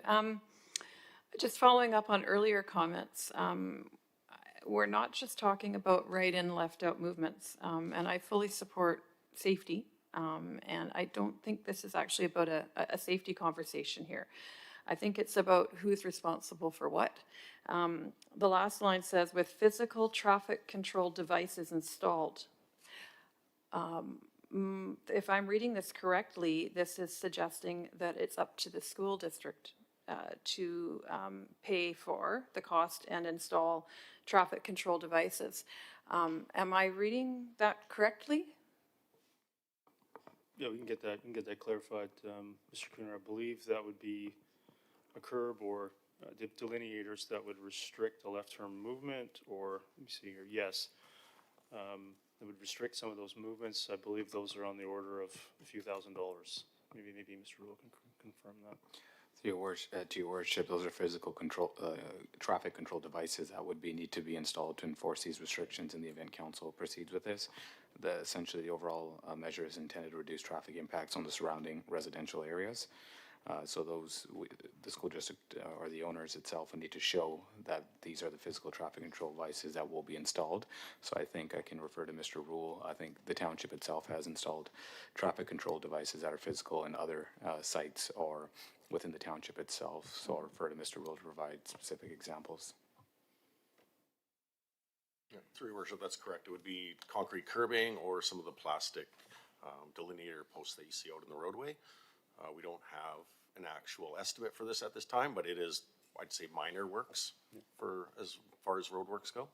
So, I totally respect raising the concern about adding to the budget to the school that I believe is approximately $300 million. I think this is probably a minor concern that was raised by the residents, but if, one suggestion would be for you to potentially move an amendment that the township pays for it, if you wish to do that. Yes, thank you. And again, I agree, and I am aware of the concerns of the residents, and we don't want to create an unsafe situation for the students and for the people living in that area. Absolutely. It seems to me that we have never in the past required the school district to do physical traffic control improvements adjacent to a school. That is our responsibility as a municipality. Regardless of their budget, this cuts into education and what's their purpose, what's their role. Our role as a municipal government is to build roads. So I'm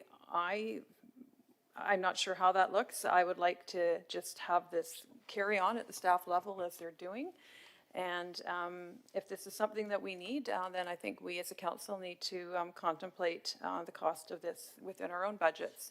It's our responsibility. We build the roads, the school district, they're going to build the schools. And let's just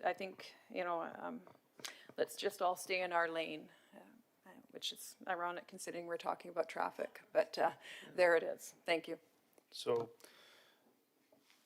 I think if there's any perception that this is somehow of an issue, I think the largest concern was the connection from, I've heard from the staff report, largest concern was the connection through the site and potentially running between 76th Avenue and the connector, which I think is a significant concern, the amount of traffic that may end up on 76 because of that road never anticipated a school and middle school of this size. When that was done. So there is maybe some future work that has to occur there as well. But, if there's some suggestion, I think it's really not worth a few $1,000s if this is what's going to be claimed. So I'm going to move an amendment that with physical traffic control devices installed to restrict movements be removed. Is there a seconder to that? Seconded by Councillor Wren. So Ms. Bauer, how do I put up an amendment on this new system?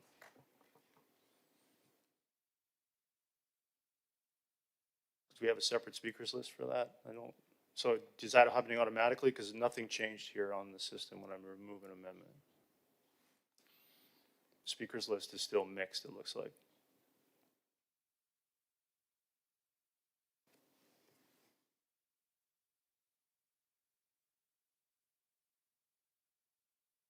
Okay, so raise your hand who wishes to speak to the amendment.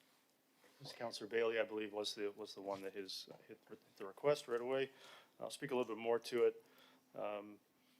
I think there's been some other interesting information that's contained later in the agenda in regards to potential funding sources for B that were a struggle earlier in the year that's have now been addressed through some of the actions taken by this council, which we finally have that information confirmed. So I believe B is not moved, and it sounds like we're hearing speeches that were prepared for B.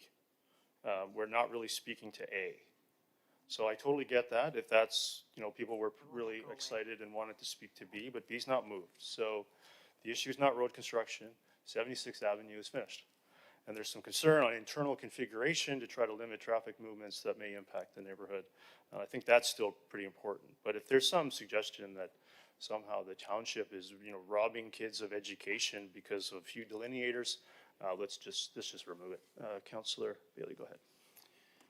Yeah, as someone who spent almost 28 years actually dealing with collisions and the results of them, and many of those unfortunately are between pedestrian and vehicles. Not only did I spend 28 years doing that, I have now spent over 15 years with Drop It and Drive. That is a part of the Traffic Injury Research Foundation of Canada. Both of those organizations are very concerned about the interaction of young drivers, specifically in this one would be ends, and distracted walking. This, to me, is worth, making sure that it is left in and left, right in and left out only is worth $3,000. And it is not an onerous expectation to say that because this increased traffic is being done and squeezed through three exits and entrances, I think spending some time, some money, and ensuring that the students, the residents, and everyone in the area is going to be protected by some little white posts. To me, that is small potatoes. You're spending 300 million bucks. This is something that is being created because of a pinched flow of traffic. So I am fully in favor of keeping these delineators in place and making sure that the students and the public, remember, there can be small kids up in that area. There's all kinds of possibilities of pedestrian and vehicular interactions in a negative way.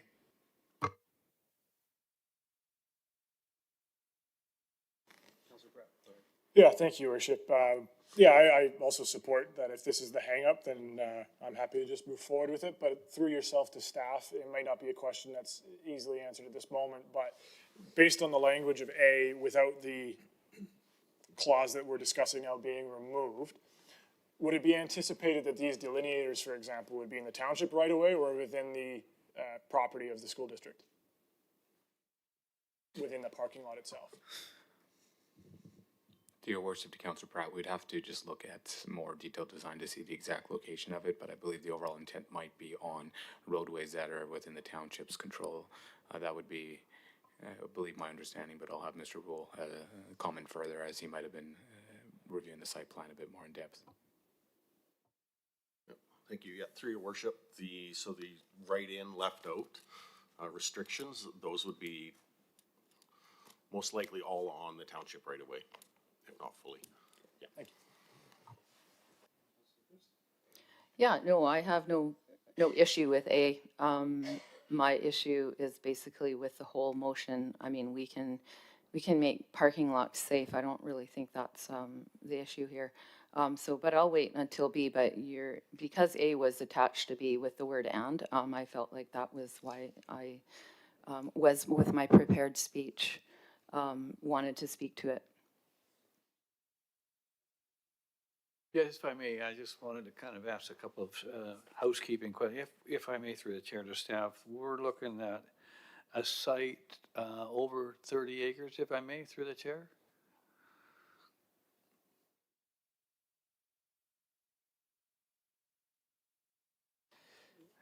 To your worship, Councillor Ferguson, I believe it's several acres, I think 10 to 15 acres. Yeah, I believe it's 17. Yes. Yeah.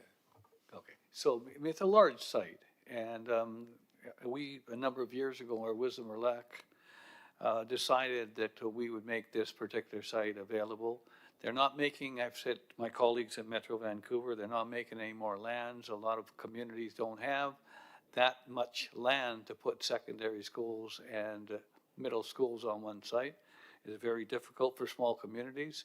They're looking at other ways of doing it, but we still have the opportunity to use our land with foresight by the council the day that made the decision to move forward. So that's a little bit of history. Now, the last thing we want to do is slow down a major project that everybody in this community wants. So if this is a holding block or stepping block, safety first, but if it depends on who pays for it, and if we need to move forward just to make everything work smoothly and then get those students in 2027, albeit, and we can't forget that I taught school for a number of years, including secondary schools, and those students sometimes in their cars can be a little bit rambunctious when leaving the parking lot. And safety first, and if we could do whatever we can do for safety, that's important, and make sure we do it in advance prior to, we don't want something untoward happening from a safety point of view that somebody could be hurt or injured. Thank you. Yeah, thank you. One is would be helpful to have what exactly we're deliberating on right now. if it's the first paragraph, that council require the following conditions be added to and be satisfied by the owner prior to the issuance of a building permit, and then talking about the physical changes here to the right and left out. I guess I'm not clear then, so it's sounding like they're still going to be held up until this is sorted out, that they won't be issued a building permit. And yeah, if you are able to put the wording up on the screen, it would be helpful for me, because I feel that there's still conditions to be placed on them. And I appreciate some of the comments of my colleagues that perhaps we just, this is a cost that we should be paying for, and why can't we be doing this in tandem while they're working on their project? That's what I'm not clear about, why it's still in there at all. Howard, I guess you can cut and paste it into Word and just line strike the item if just that's give me a moment, I'll apparently pull it that's, apparently that's necessary. So if you could show that. I appreciate that. Thank you very much, Ms. Bauer.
As I understand it, at this time, what we've got is the motion containing Part A, and we've taken off the last section of Part A, and I've struck that out so that you may see what that is. Is that correct as per the mover of the amendment, what we're looking at? Yeah, that's correct. Okay, so we're. And the and goes out too, doesn't it? There's no Ms. Bauer, just strike out the end. It's fine. Oh, okay. So what I'm seeing here, though, is that we're still holding up issuing a building permit until we've restricted parking flow, or traffic flow. And I'm not sure why we're doing that. Because it's not even clear then who is responsible for looking after that. And this isn't, I don't want to conflate things with safety, and it's not one thing or another. I just don't see what this issue has to do then with the building permit if we acknowledge that this is a responsibility of the municipality to address. So why is any of paragraph A in there? In fact, why is this motion even on the table if there are no conditions, if we're looking after A? Yeah, so it's a challenge for me because if I explain too much, it becomes, you know, it's on some, I'm not sure how to answer how a building permit works. Mr. Cooner, maybe you could sort of outline that if it's not a condition in terms of putting up a couple of, so that's the challenge. I think I'm a little caught off guard by this. This amounts to a couple of bollards essentially. Mr. Cooner, maybe that could be clarified with Mr. Rule or Mr. Richardson. I think what we're talking about here is literally 2 bollards, but maybe that can be confirmed. Yeah, so the staff's interpretation here would be that there would be a condition added and it would need to be satisfied by the owners prior to the issuance of a building permit. There are several conditions that still need to be satisfied prior to a building permit being issued. Staff are not in a position at all right now to issue the building permit. As Mr. Cesaretti had highlighted, there's still several comments that need to be addressed and conditions satisfied.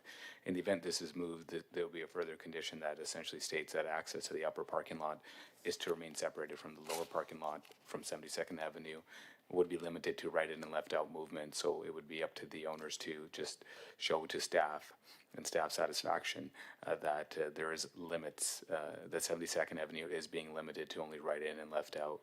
Since the amendment has been made, there would be no expectation that there's physical traffic control devices to be installed to restricting the turning movements.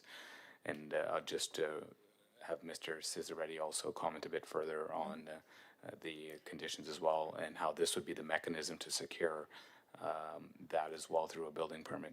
Could I just interject, because I think maybe my question is, maybe I didn't phrase it well. I will try again. I'm not actually looking for a whole overview of the building permit process, and I appreciate that.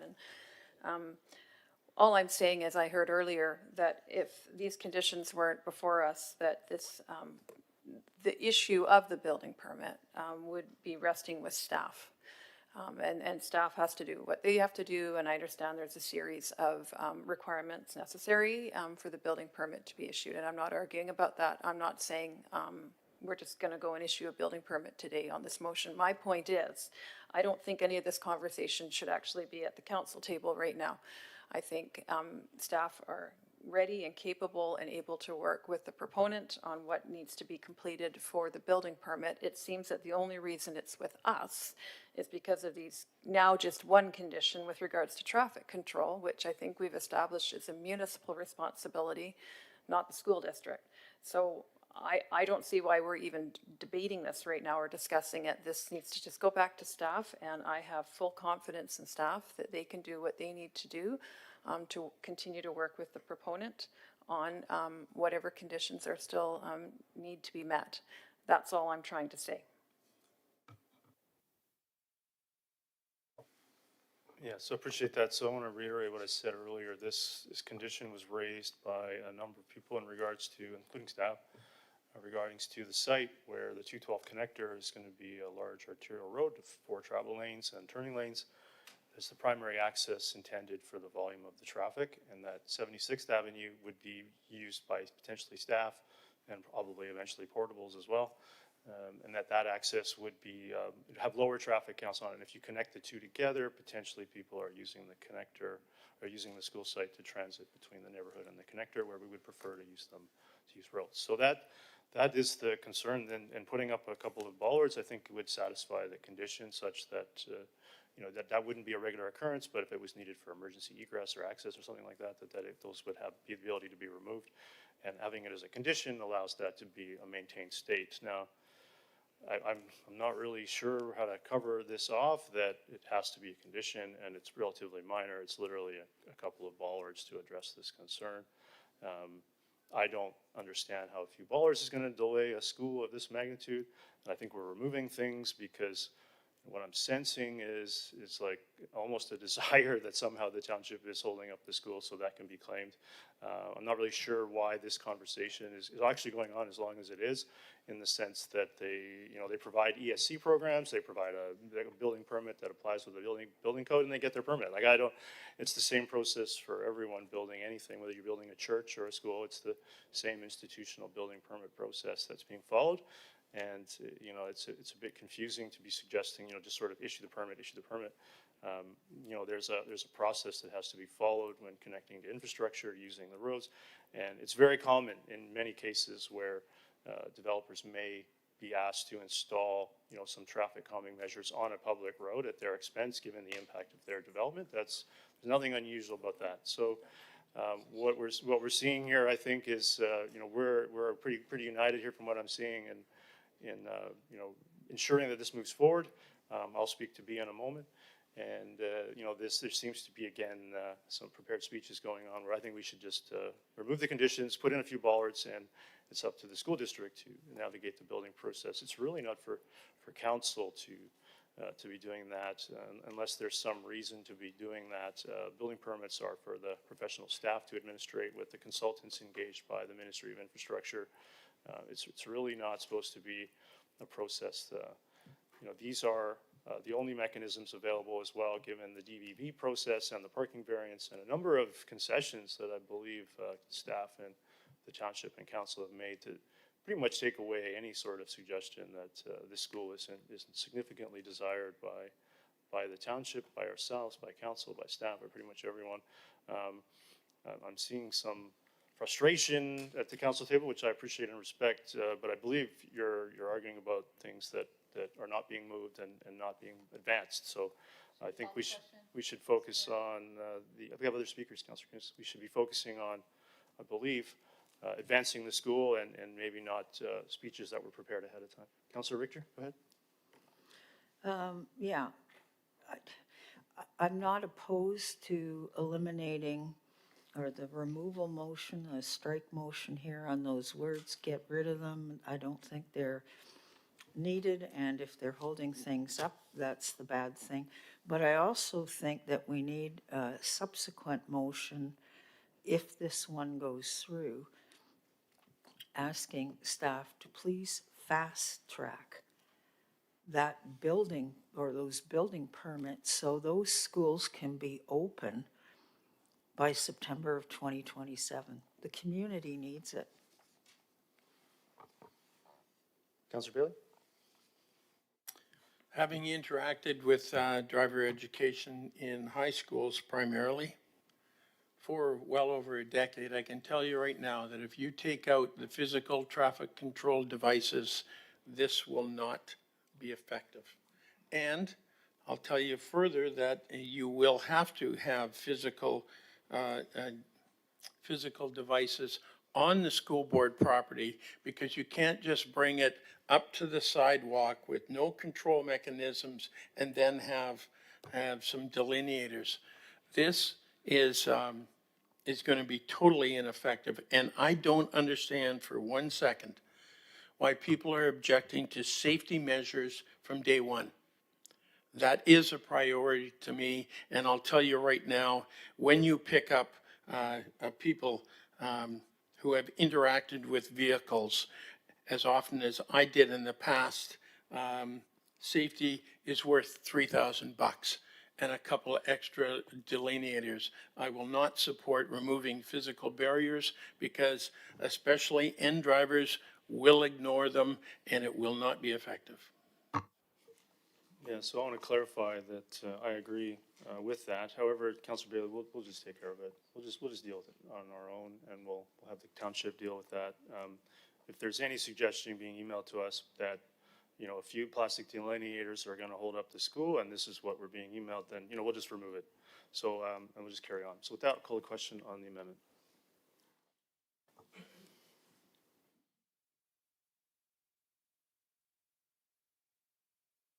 Councillor Ferguson? And that carries with Councillor Bailey, Councillor Martins, Councillor Pratt opposed. So back to the main motion under A as amended. I just want to remind everyone this is really literally about a few bollards, and it's been an issue that has been raised since the very beginning. So this is of no surprise to anyone, I certainly hope. So I'll call the question on the motion on the floor, which is A.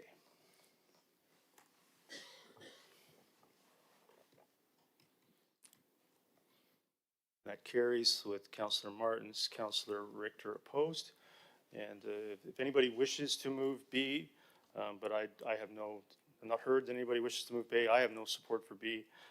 Further on in the report under M3, I believe identified that the Township Council has received record DCC revenue in the first half of 2025, which was a bit of a concern regarding B, but I believe that concern has gone away since we have received that information. Councillor Richter, do you wish to move B? No, I wish to move a subsequent motion, though. Go ahead. That council asks staff to fast track the building permits for these two new schools. Is there a second to that? Second by Councillor Hess. Is your speaker? Let's just get the schools open. We can figure out the roads concurrently. We don't have to do this ahead of time. If we lose these schools, we are not serving our community well. The money's there. The township's school district's been given it. Let's just build the schools.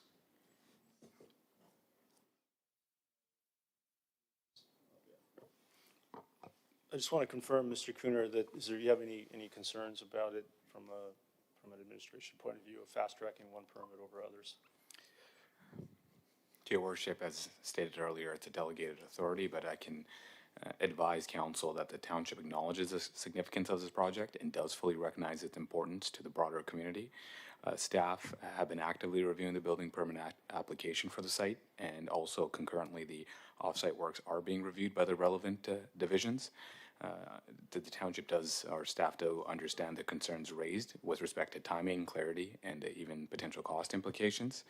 We're committed to working collaboratively with the school district to navigate these issues in a way that supports the project's delivery and community needs in a timely manner and to ensure a successful and fruitful project.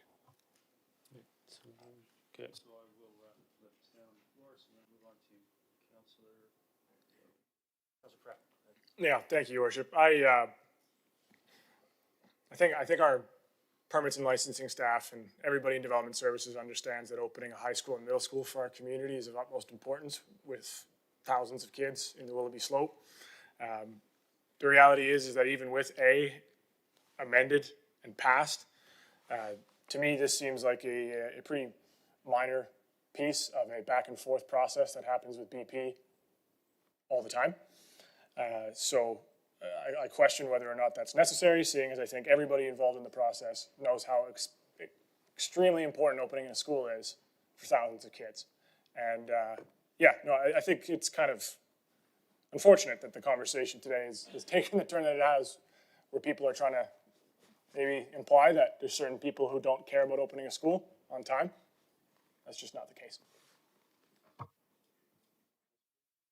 Thank you, Mr. Mayor. I mean, we've got a hard-working staff, both union, non-union, and our fire department, our police, and of course, our engineering staff and development staff. They all work hard.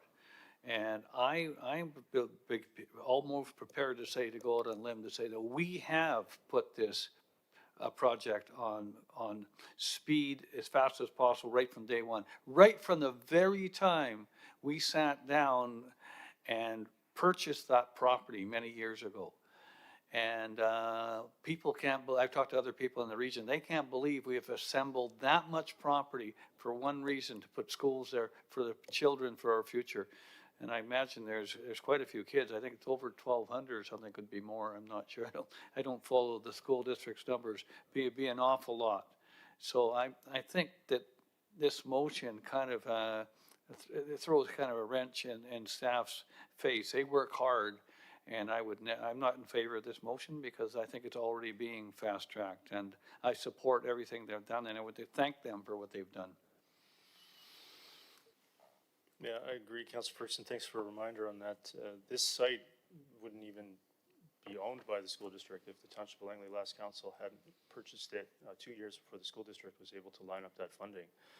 And so the partnership on this particular site for this particular schools goes back years.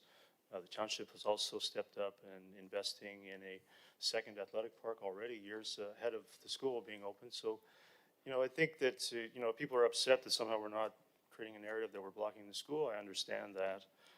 However, fast-tracking the permit, I think, as Councilor Ferguson referenced, it's being fast-tracked anyway. And if there's any suggestion that township is acting in any way, then we'll just remove it, change it, because it's really such an unfortunate thing to even be suggesting that somehow complying with bylaws for infrastructure, drainage, sewage, water is somehow holding things up. I mean, but I know certainly if it's being fast-tracked anyway, in the sense, then perhaps there's no harm to codify that, versus what people will say if the motion is defeated. So, Councillor Margaret Coons, go ahead. Yeah, Yes, Margaret. I'm Yes, happy Councillor to Coons. know that B is not being contemplated, so really that was my only concern. So I will vote for anything that we can do to just get on with to E14. So. Councillor Bailey?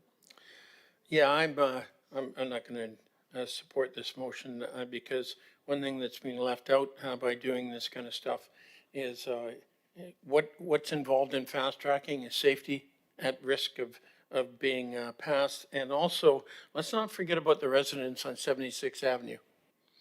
Okay, they're going to have a very significant increase on the traffic there. So I want to make sure that this fast tracking is not going to be at the expense of safety of the residents and convenience of the residents who are already in that area. There we go. Call the question on the motion on the floor.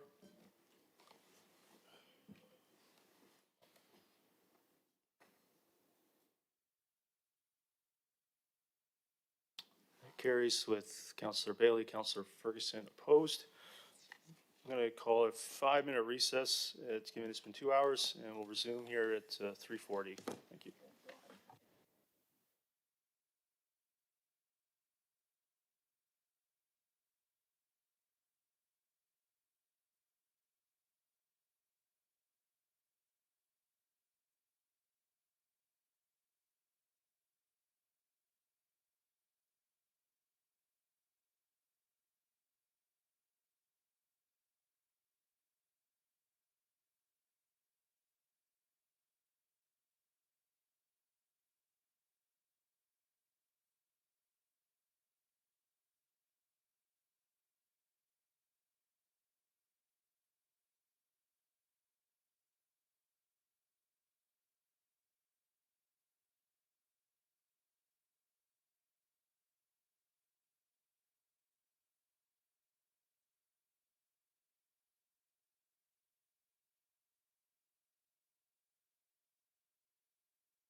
We have quorum, so we'll get back underway. Item E14, development variance permit application number 100197, development permit application number 101469. I'll move it. Is there a seconder? Seconded by Councillor Pratt. Any discussion on E14?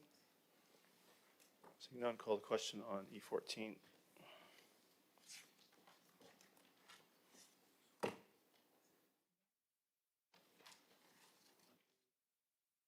Okay, we need votes from Councillor Martins and then Councillor Richter on E14.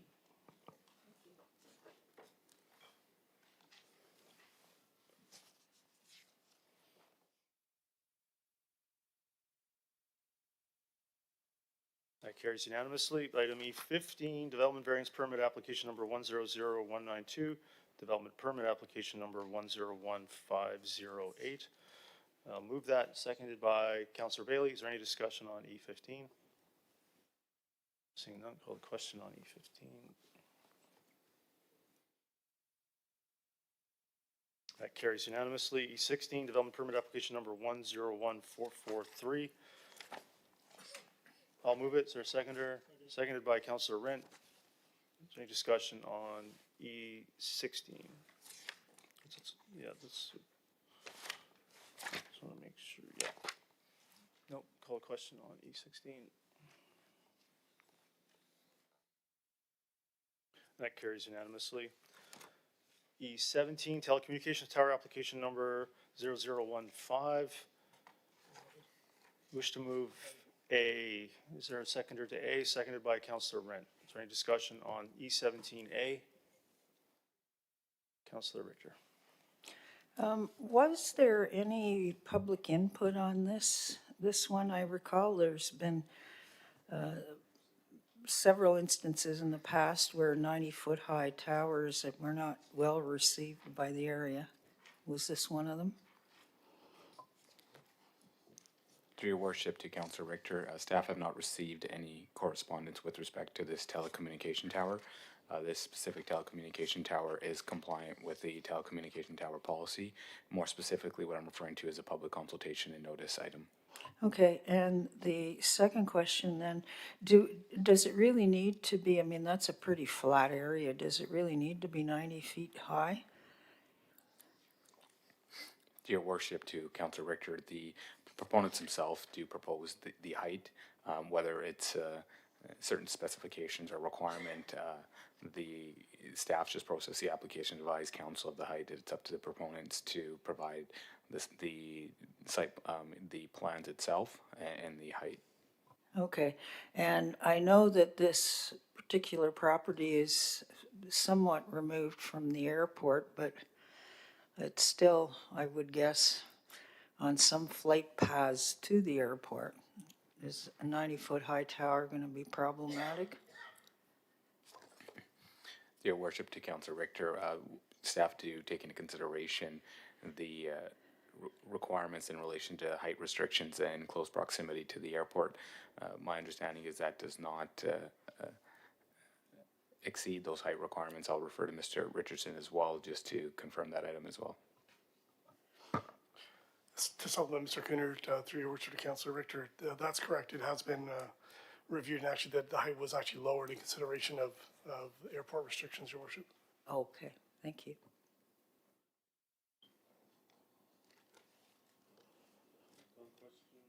Call the question on E18. Sorry, E17A.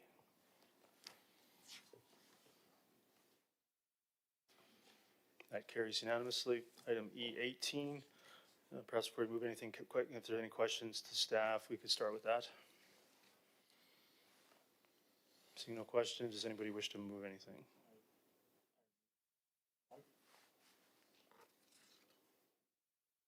Councillor Pratt? Yeah, I would move, one, defer consideration of the application until council consideration of an updated Willoughby community plan and refer the applicant to staff to work with the address. Seconded by Councillor Ferguson. Is there any discussion? Do you wish to speak to that? Nope. No? Any other discussion? Seeing none, call the question on 18.1.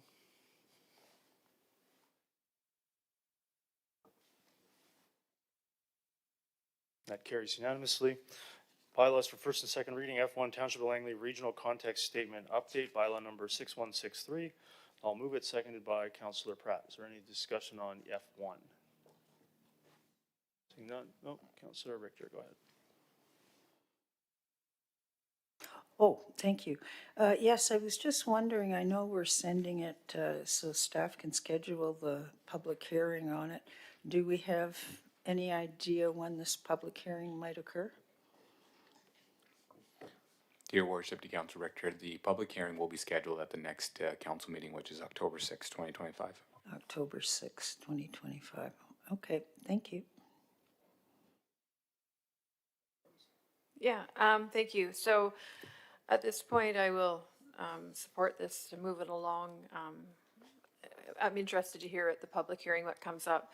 The point that jumps out at me is the third, that council endorse the proposed boundaries of the major transit growth corridor for submission to Metro Vancouver, which I note takes that area now north of Highway 1 and surrounding the 200th Street interchange and the 202 underpass, proposing high density throughout that area. And I do have concerns for our capacity to actually withstand high density around a major interchange. So, but that's my concern only, and so I look forward to hearing from the public. And if I'm off base on that, then I accept that and move on. Thanks. Call the question on F1.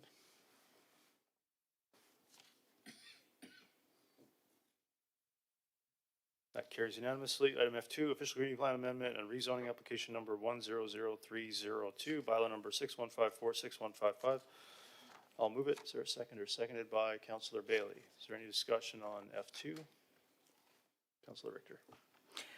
Yeah, I note on pages 10 and also 12 that this particular subject property is basically in a significant tree area.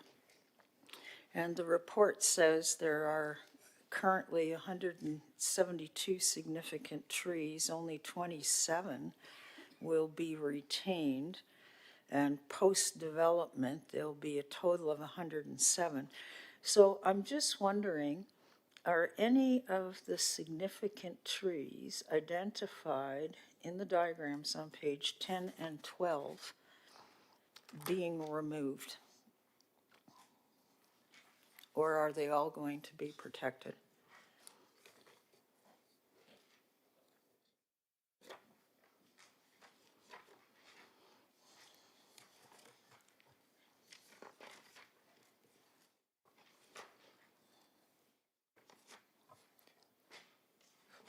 Dear Worship, Councillor Richter, could you just re-reference the specific attachment you're... Yeah, well, it just says land use concept map 1 on page 10. And then it also says land use context map 3 on page 12.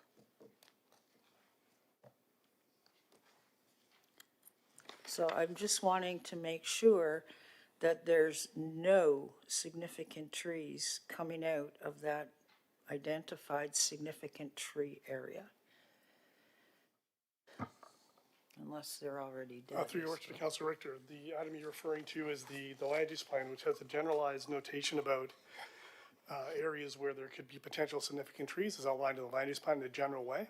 So when the application came forward, staff have reviewed that internally with staff and outside consultants. And as you noted, delineated the significant trees on site, as well as opportunities to retain trees within that context. So in this case, there's a total of 27 trees proposed to be retained. They're indicated in the site plan attached to the report. So staff have worked with the proponent to keep the significant trees within that site planning context, noting the significant trees there and allowing for that form of development, as well as retaining trees as a priority in terms of the overall site layout. Okay, well, when I look at the site plan submitted by the applicant on page 14, I'm not quite seeing the same alignment between that site plan and the land use concept maps. Through your worship, once again to Councillor Richter, the land use concept map is itself a concept. So at the detailed development review stage, staff review that with the proponents in terms of tree retention opportunities. You'll note central to the site is where the significant tree area is delineated. So you can also see in the site plan there where we've looked with the proponent to retain trees in that central area. So that's reflected on the site plan, as well as an environmental area to the south of the site. That's also meant to accommodate a SPIA area that's currently in 207th Street. So with the number of factors involved in the site there, the site plan is reflecting those. Yeah, well, again, when I look at the land use context map, it was contiguous throughout the entire parcel. Now it seems to be reduced to a bit in the center of the parcel. I'm just wondering ultimately how healthy that's going to be for significant trees, or if they're all going to start dying off. So, thank you. Seeing no discussion, I'll call the question on F2.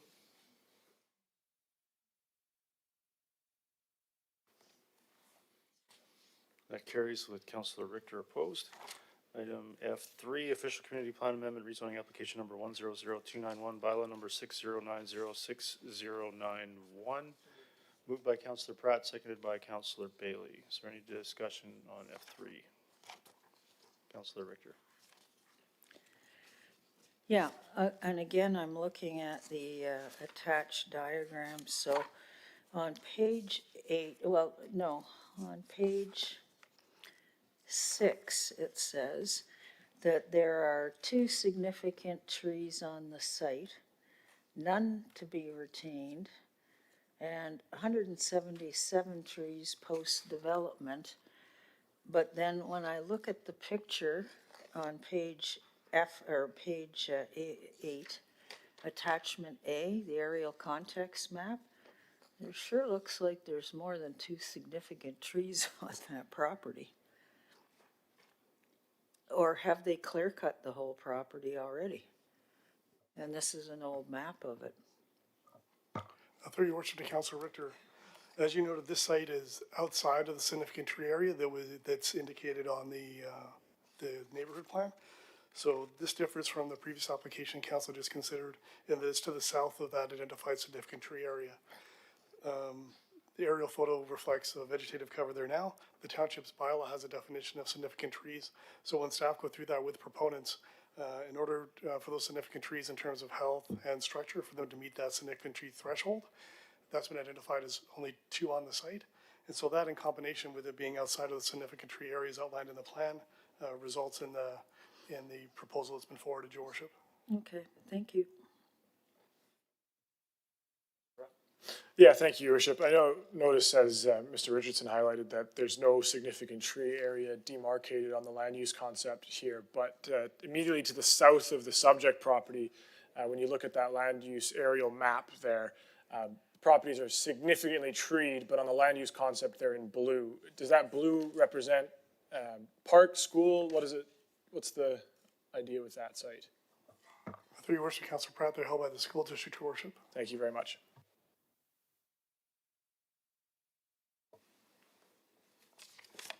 Ready to call the question on F3?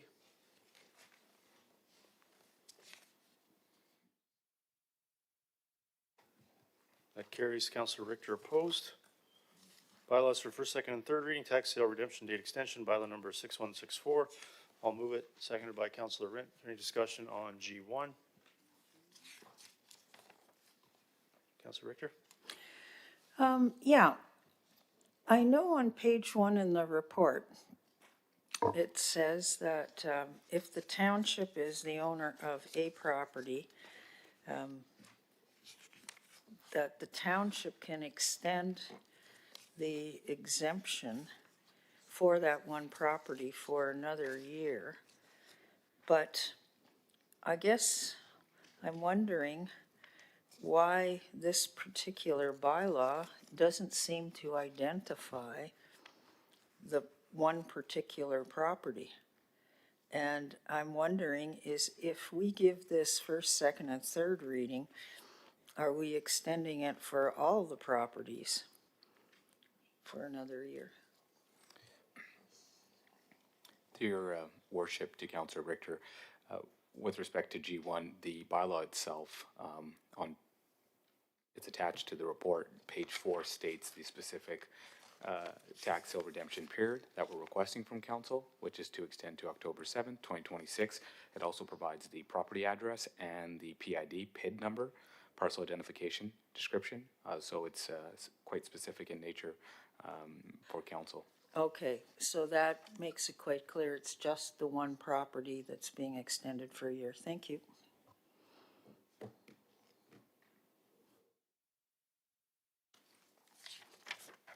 Call the question on G1.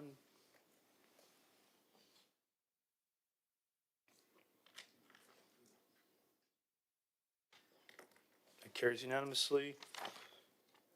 Does anybody wish to make a mayor and council report or Metro Vancouver regional report? Councillor Pratt. Yeah, thank you, Worship. Along with many other events this weekend that I'm sure everybody else had the chance to go to, had the chance to go to the first ever Langley Air Fair, which was an absolutely amazing success. So I just wanted to commend the airport staff who are normally very diligent at running an airport, but they proved themselves pretty fantastic event planners as well. I don't know what the final count is, but it seemed like it was on par with Canada Day. And it was nice because it brought back the memories of when Canada Day was at the airport years ago. So really well done to the airport staff on that one. Yeah, it was an honor on September the 11th to be asked to speak at the 9/11 ride about my experiences when I went back to New York to attend a couple of funerals and a couple other aspects of what that journey entailed. 24 years, it seems like it's gone by so fast, and it's not ironic that just the other day was also the National Firefighters Memorial Day, where part of that is recognizing the 343 firefighters that sacrificed themselves on that day. So it was great to see. I used to be part of the organizing committee in that, and they contacted me and said that they didn't have anyone for the barbecue after. So I contacted the Township of Langley firefighters, local 4550, and they gladly jumped into the breach and supplied the barbecue and got some donations for their charitable things. So thank you very much to 4550's charities.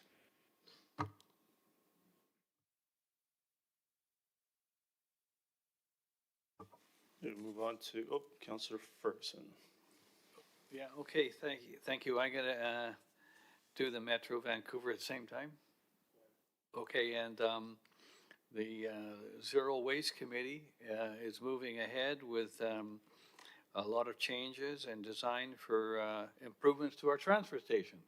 So our residents will be allowed to have a much improved transportation, and the Zero Waste Committee is working towards being one of the best zero waste and collection facilities, not just Langley, but the region through the whole country. So our numbers are up and doing very well with recycling. I always encourage our people to recycle and reuse whenever possible.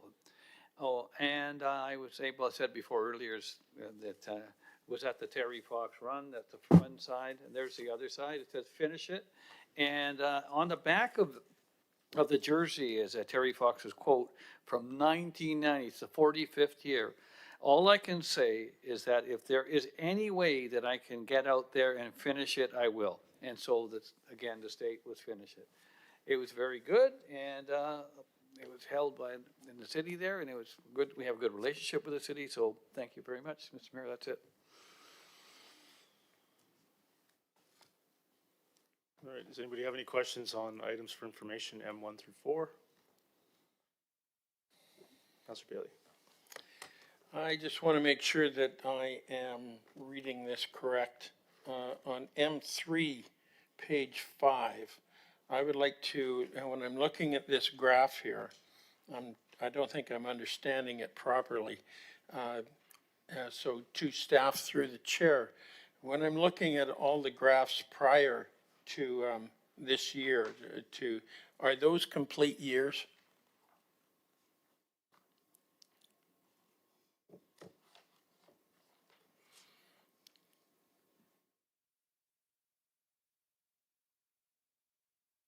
These are at June 30th. I'm sorry? The graph on page 5, you're looking at the development cost charges? Correct. Those are as at June 30th. So this year's 2025 is as of June 30th, correct? Correct. The years prior to that, are they also measured at June 30th? Correct. Okay, so this is the most money that we've got in going back to 2016? Correct. Thank you.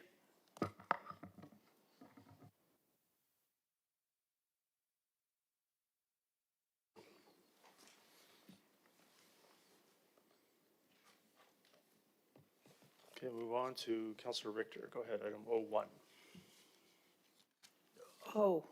I'm withdrawing the motion to work on the wording. Thank you.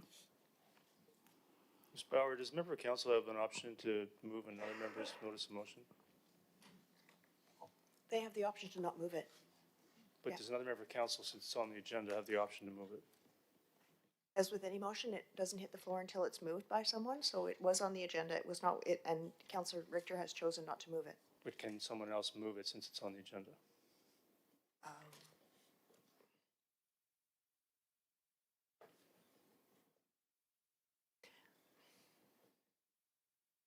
We wouldn't move it unless the mover was actually, the person who placed it on the agenda was at the meeting, but I do not believe there's anything against someone moving it.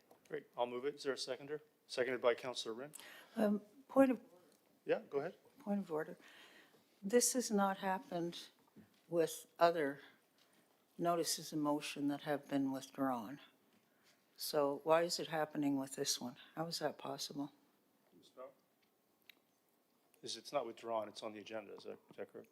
Wasn't removed from the agenda. It was not removed from the agenda at the beginning of the meeting, so it is currently on the agenda. It would be, generally with motions, they would be moved by the person who supplied them on the agenda. In this case, the mover is here, so the rule of not having it on the agenda doesn't apply. And there would be nothing that I can think of that would stop it from being moved. It's just generally not done. Yeah, so the motion's on the floor, it's been moved and seconded. I don't have anything to add. Does anybody wish to speak to it? Councillor Richter, go ahead. Yeah, I wish to speak to it. I wish to amend it then. Go ahead. And I wish to change the phrase, be permitted to read, be paid for by Township of Langley. All right, is there a seconder to that amendment?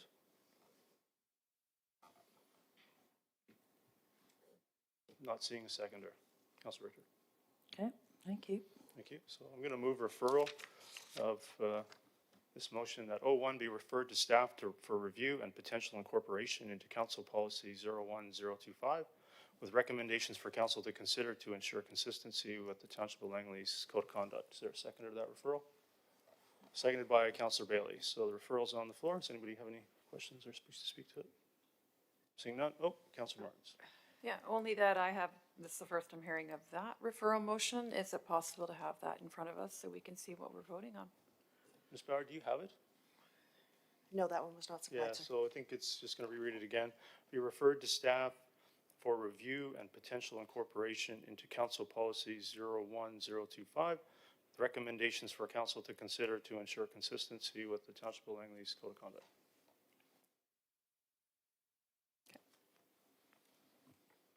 Great, seeing no other speakers, I'll call the question on that referral.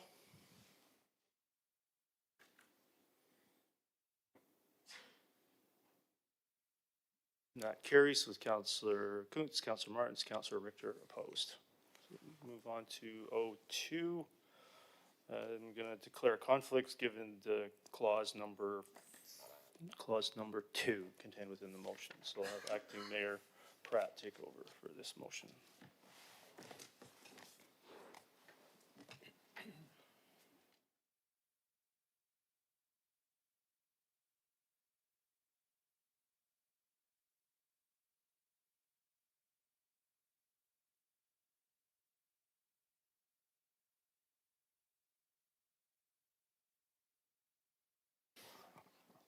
Great. And just for clarification, because it was a moment of confusion for myself as well, there are 3 different therefore clauses on this one, not 2. And so I will open the queue for speakers, and first up is Councillor Bailey. Yeah, as, Before you do that, mover and seconder. Moved by Councillor Bailey, seconded by Councillor Wren. Thank you very much. Councillor Bailey, can you press your button again? Thank you very much. so as a mover, yes, I would like to vote on each one of these 3 and the order. I understand I can do that. And am I correct, Ms. Barr? At this point, because it was moved as one motion, it would require a motion to divide.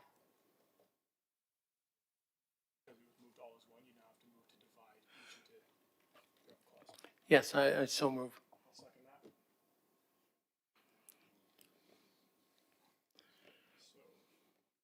Open the queue to vote on this matter. Yes, on your screen, you should now see something that says motion 7. Come on.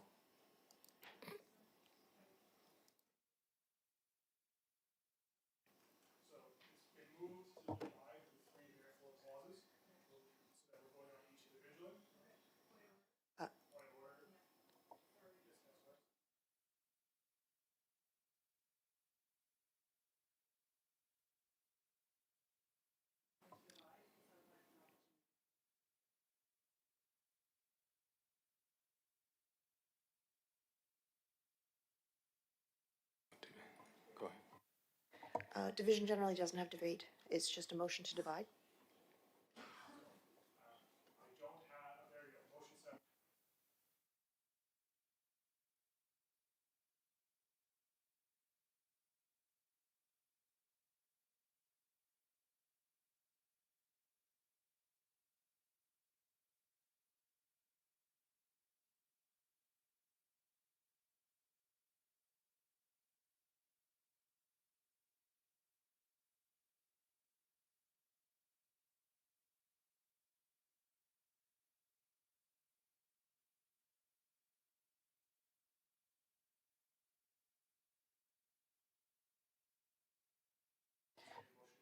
Yeah, this will be motion 8, please.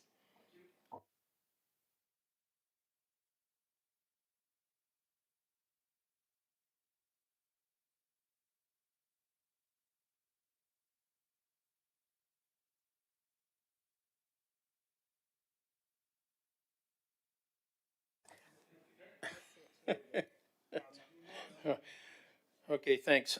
Yeah, I'm bringing this forward and it kind of covers all 3 off, but since they are dealing with different aspects of it and we're dealing with one, I just want to say that when I brought this motion, the first motion forward a couple of months ago, I made a mistake of looking at it through my eyes, very political eyes, thinking that moving the crosswalk from Fort Langley to the town, at the city hall itself would make a stronger political message.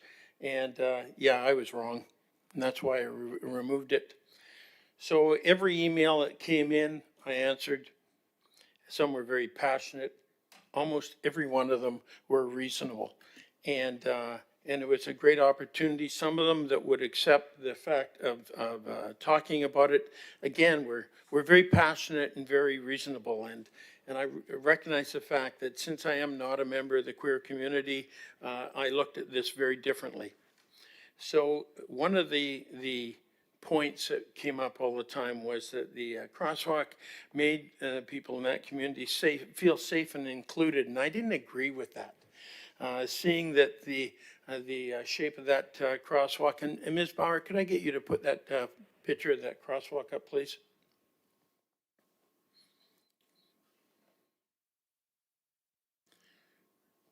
to me, with different eyes than the people in the community. I saw that this was not safe or inclusive, seeing this disrespect.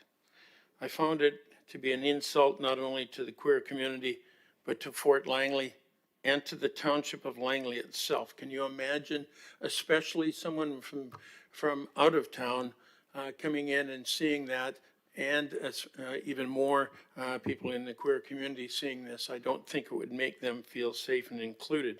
But one argument that came up, especially from two women I was speaking to, was that they viewed it as backing down from the bully.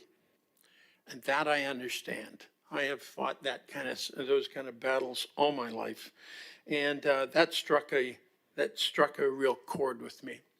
And I realized the fact that that if that's how the people in Fort Langley and the community feel, then I have to adapt to that. But I look at this, and like, why do I look at this so much, and why did I bring this up? And I want to read a quote.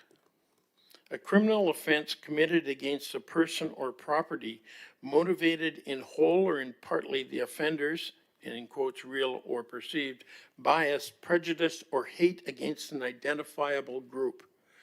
That's the definition of a hate crime, the legal definition of it.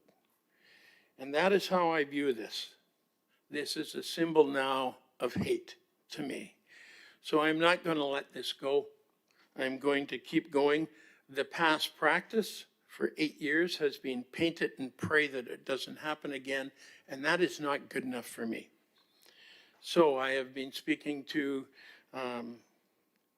people that are lawyers, people I'm talking to the RCMP, and they do not view this as me overstating this is a hate crime.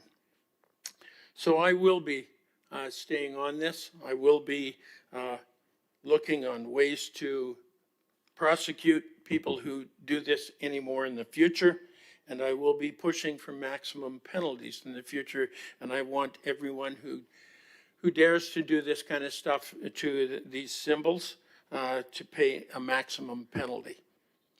I am sick and tired of this. I have all my life associated with people in the queer community. In fact, there are bins in the back of my truck right now that after tonight, for 15 years, we deliver bread to an organization that services the queer community. And anyone who thinks, and some people have brought up that they think I am homophobic, then they truly don't know me. And they don't know the people that I associate with. So this is very passionate for me. I will not stand back, just paint and pray. We have researched if this is the proper paint to do. And yes, the paint that we're using is better than the thermoplastic that was in Fort Langley. There's the question of utilizing lights to do this. And I was advised that that won't be very good during the day. So I am going along with moving this to first in this one, show that this community stands with people in the queer community. We don't run from bullies. And also, if you look at the colors on that crosswalk, it's outdated. So I want to make sure that when we do take care of this crosswalk, that it is updated to whatever the current standard is. Thank you. Yeah, when was this, the date of the photo? Was that done taken just recently, or is this an older photo? No, that was this morning. This morning? Okay, thank you. And also, I don't know if staff can answer this, but it pertains to number 2 that's coming up. How many times a year does this happen? I mean, are staff out weekly doing this? I don't know if I can comment exactly how often it happens, but it is regularly. We do have cameras in the area, which we're monitoring, and staff do go out and pressure wash and clean when they can. Okay, so it's happening more than once in a year? Correct. Okay, Thank you. Councillor Ferguson. Yes, I appreciate Councillor Bailey's honesty, particularly the point that not going in front of the hall and staying there were a lot of people that wrote and sent emails and phone calls otherwise. Yes, it's a safety hazard and also a situation that people shouldn't be doing those kind of things.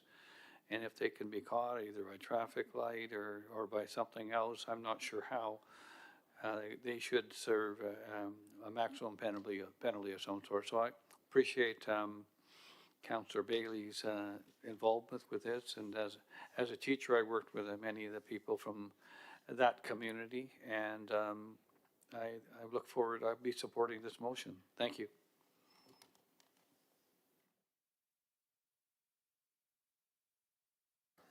Seeing no other speakers, I'll call the question on the first paragraph.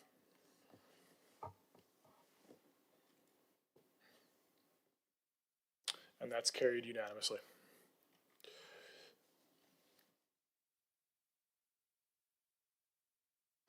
I'll open the floor to speakers on the, Ms. Bauer, before we do that. They've been divided, but we need a mover and a seconder for each paragraph, no? No, they're divided before division, so they're ready to go. Perfect, thank you. So I'll open up to the floor to any speakers for the second paragraph. Councillor Martins. Yes, thank you. Just to clarify, so what we're looking at now is the phrase that council further confirms that both Township of Langley rainbow crosswalks are to be restored to a fully pristine, undamaged state, a minimum of 4 times per year or more frequently as may be needed, and that annual funding of $25,000 per year be included within the 2026 budget 5-year financial plan to support this maintenance program. Let me start by saying I stand with this community. I love this crosswalk, and I love that people have an opportunity to feel safe in our community that identify with that.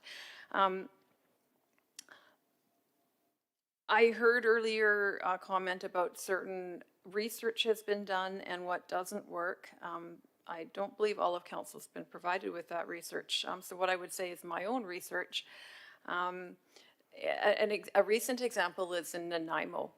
Earlier this year, they upgraded their crosswalk actually, and they used preformed 3mm thick thermoplastic tiles that were melted into the road using radiant heat, similar to other durable crosswalks, but with pre-designed tiles for the mural. And this durability and slip proofing is expected to last 20 to 30 years and requiring only annual pressure washing for maintenance. So while the upfront investment, I assume, would be greater than what we're looking at now, it reduces the number of times that we need to go there and clean this up to keep it in a pristine condition as we certainly would like. I'm a little concerned with the way this is worded, that it does not allow for perhaps better technologies and newer ways of doing things. And the one thing I would say about the criminal code, about hate crime, targeting it, community, it certainly is hate crime, and I know there's a lot of questions about why we don't see more prosecution on this aspect. There are, having worked in law enforcement and knowing the application of the criminal code in enforcement and writing up reports to Crown Council for charges, there's a lot of elements of law that make it actually a lot more difficult than just recognizing somebody did this and they're getting slapped with hate crime. There's a very high standard, a court standard for evidence. And in the law enforcement world, the preference is actually that rather than enforce our way out of things and work harder to try and manage to accomplish that, which we haven't in as long as the criminal code's been around, is an item called CPTED, Crime Prevention Through Environmental Design. And so I go back to the example of Nanaimo's crosswalk that would alleviate the expectation for cameras and enforcement and a legal and a very large cost on that end by creating a design that prevents the damage from happening in the first place. That's usually the best way to approach these things, and I also believe that that would be very respectful of the community, that this is intended to provide a safe place for. So I'm just struggling with this prescribed route. And the reason I asked earlier about not dividing, and if I could comment on it, is because I think the third bullet actually does head towards what I would like to see when it's talking about preferred design and configuration as may evolve from time to time. And I felt that last point allows for perhaps for us to look at better ways to build this crosswalk, such as the Nanaimo example. So being that we've divided them, I will go along with this because my first point being, I support this crosswalk, and we need to do better by the community. But I really hope also in supporting point 3 that perhaps we could look towards a better way to do this moving forward. Thank you. Councillor Bailey. So I asked staff to look into the thermoplastic in Nanaimo, and the reply back was that the paint that we're using is the best solution. And when you look at doing this 4 times a year, this paint can also stand up apparently to pressure washing. So it doesn't need to be repainted 4 times a year, but it needs to be looked at more than once every 2 or 3 years like it currently is. So we have looked at the thermoplastic in Nanaimo, and it was decided and conveyed to me that the best way is the paint that we're utilizing right now. Also, I've spoken to the RCMP about prosecution on this kind of stuff and the levels of prosecution. There is a certain level that you can prosecute if you can see the face of the person in a video. And there is also a level of prosecution that can take place if you only get the license plate. So I've been looking into this. This looks like the way to go, and I want to make sure that everyone understands that we're not going to stand by and see this constant disfiguring and disregard to the ways that the queer community looks at this very important symbol for them. So yes, that's why I've crafted this in this fashion. Councillor Kunst. Yeah, I support this motion and I support whatever paint anybody wants to use. I just want to see these rainbow crosswalks in whatever the best condition that they can be, and not all marked up for the entirety of the year before we get around to it. So I do support this motion.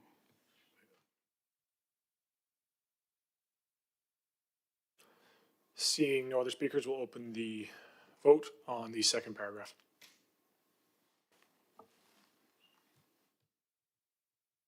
And that carries unanimously.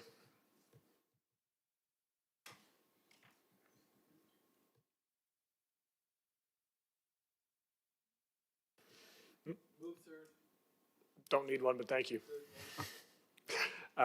If everybody who wanted to speak on the third paragraph, thank you. Councillor Bailey. Yeah, the reason I put this in there is because I did it too late last time. Quite bluntly, I phoned them in Langley Pride Society that I was going to do this. There was no reaction, but mind you, I gave them only hours of notice. So I want to make sure that this is an ongoing discussion with people who are involved in this community. And like right now, there's only, I believe, 8 colors on the current crosswalk. I believe currently there is a different design and up to 13 colors. So I want to make sure that we're talking to the people in the community and who deal directly with the community. That's why the Langley School District is also in there, and anyone else who would have the ability to speak with a lot more wisdom than myself regarding this crosswalk, and making sure that it truly is a symbol of safety and inclusivity. Thank you, Councilor Bailey. Seeing no other speakers, I'll call a question on the third paragraph.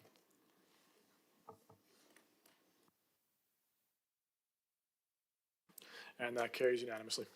Yep. Thanks, Councilor.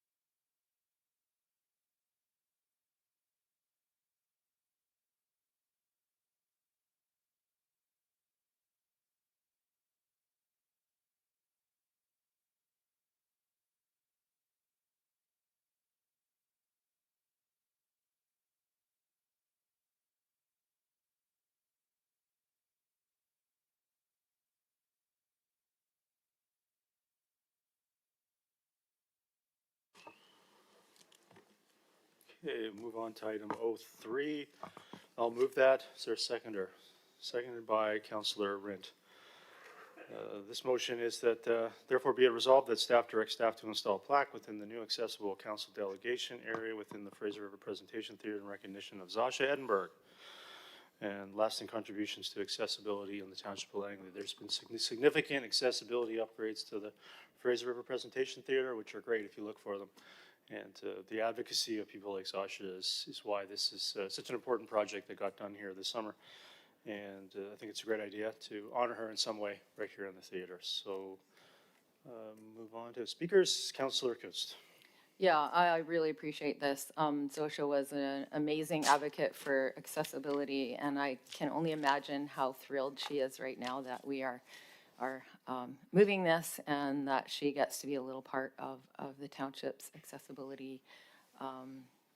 Yeah, a little plaque. So that's really great. Thank you. I appreciate, Mr. Mayor, you putting this forward. Yeah, Zasha was very, very an advocate and a champion for many needs. And she used to lecture us the odd time at seniors committees and of course at chambers of commerce and wherever she was in the community. She was a great person. She will be missed, and I'll be looking forward to having this plaque up. Thank you.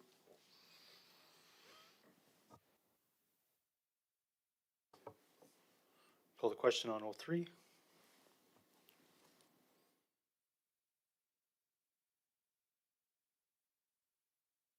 That carries unanimously. Item 04.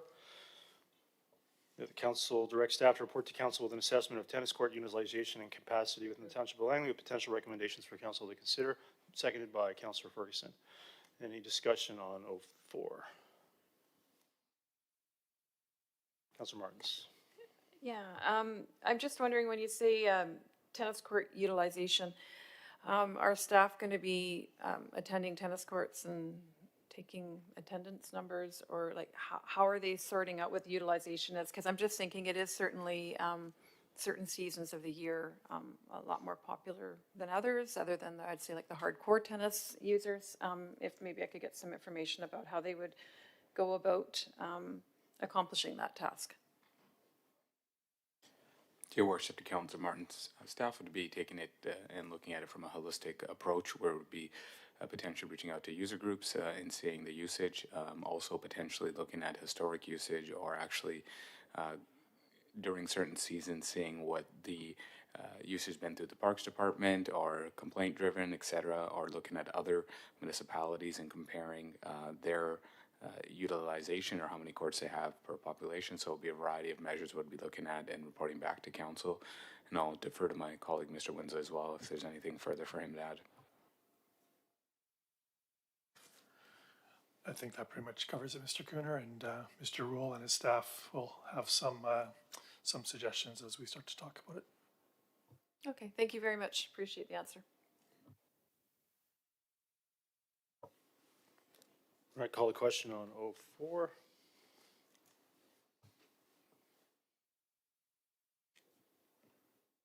That carries unanimously. Councillor Pratt, go ahead. Yeah, thank you, Worship. And through yourself, before I move this, through yourself to staff, quick question, Ms. Bauer. Would I be able to move it slightly amended to include another organization to consult? Or should that be an amendment once it's moved and seconded? No, if you'd like to move it differently at this point, that would be appropriate. I'd like to add after the Aldergrove Heritage Society, the Bertrand Creek Enhancement Society. So moved.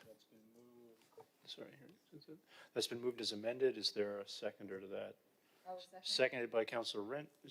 Go ahead, Councillor Pratt. Yeah, thank you, Worship. I know that the Heritage Society there, Tammy, she's been doing fantastic work for a long time, and she's brought this up time and time again, and I think it's time to hopefully start the ball rolling on seeing what we can do with that park, bring it to its full potential, and excited to see what this might turn into. Yeah, really happy to see this. I think Tammy from the Aldergrove Heritage Society, she's pretty passionate about her little space there, and it's deteriorating. And I think it wouldn't take a whole lot to get that up and looking beautiful again. And so I appreciate that this is here, and look forward to seeing some changes down there. Thanks.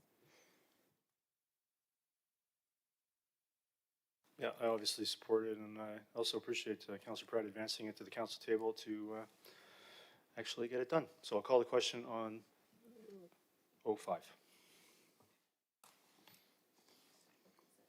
That carries unanimously. Any other business?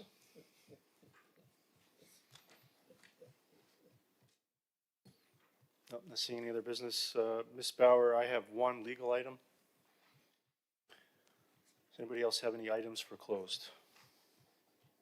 No, get a motion to resolve into closed. Moved by Councillor Rent, seconded by Councillor Bailey. All those in favor, opposed, carried. Get a motion to terminate. All those moved by Councillor Pratt, seconded by Councillor Bailey. All those in favor, opposed, and that's carried. Thanks.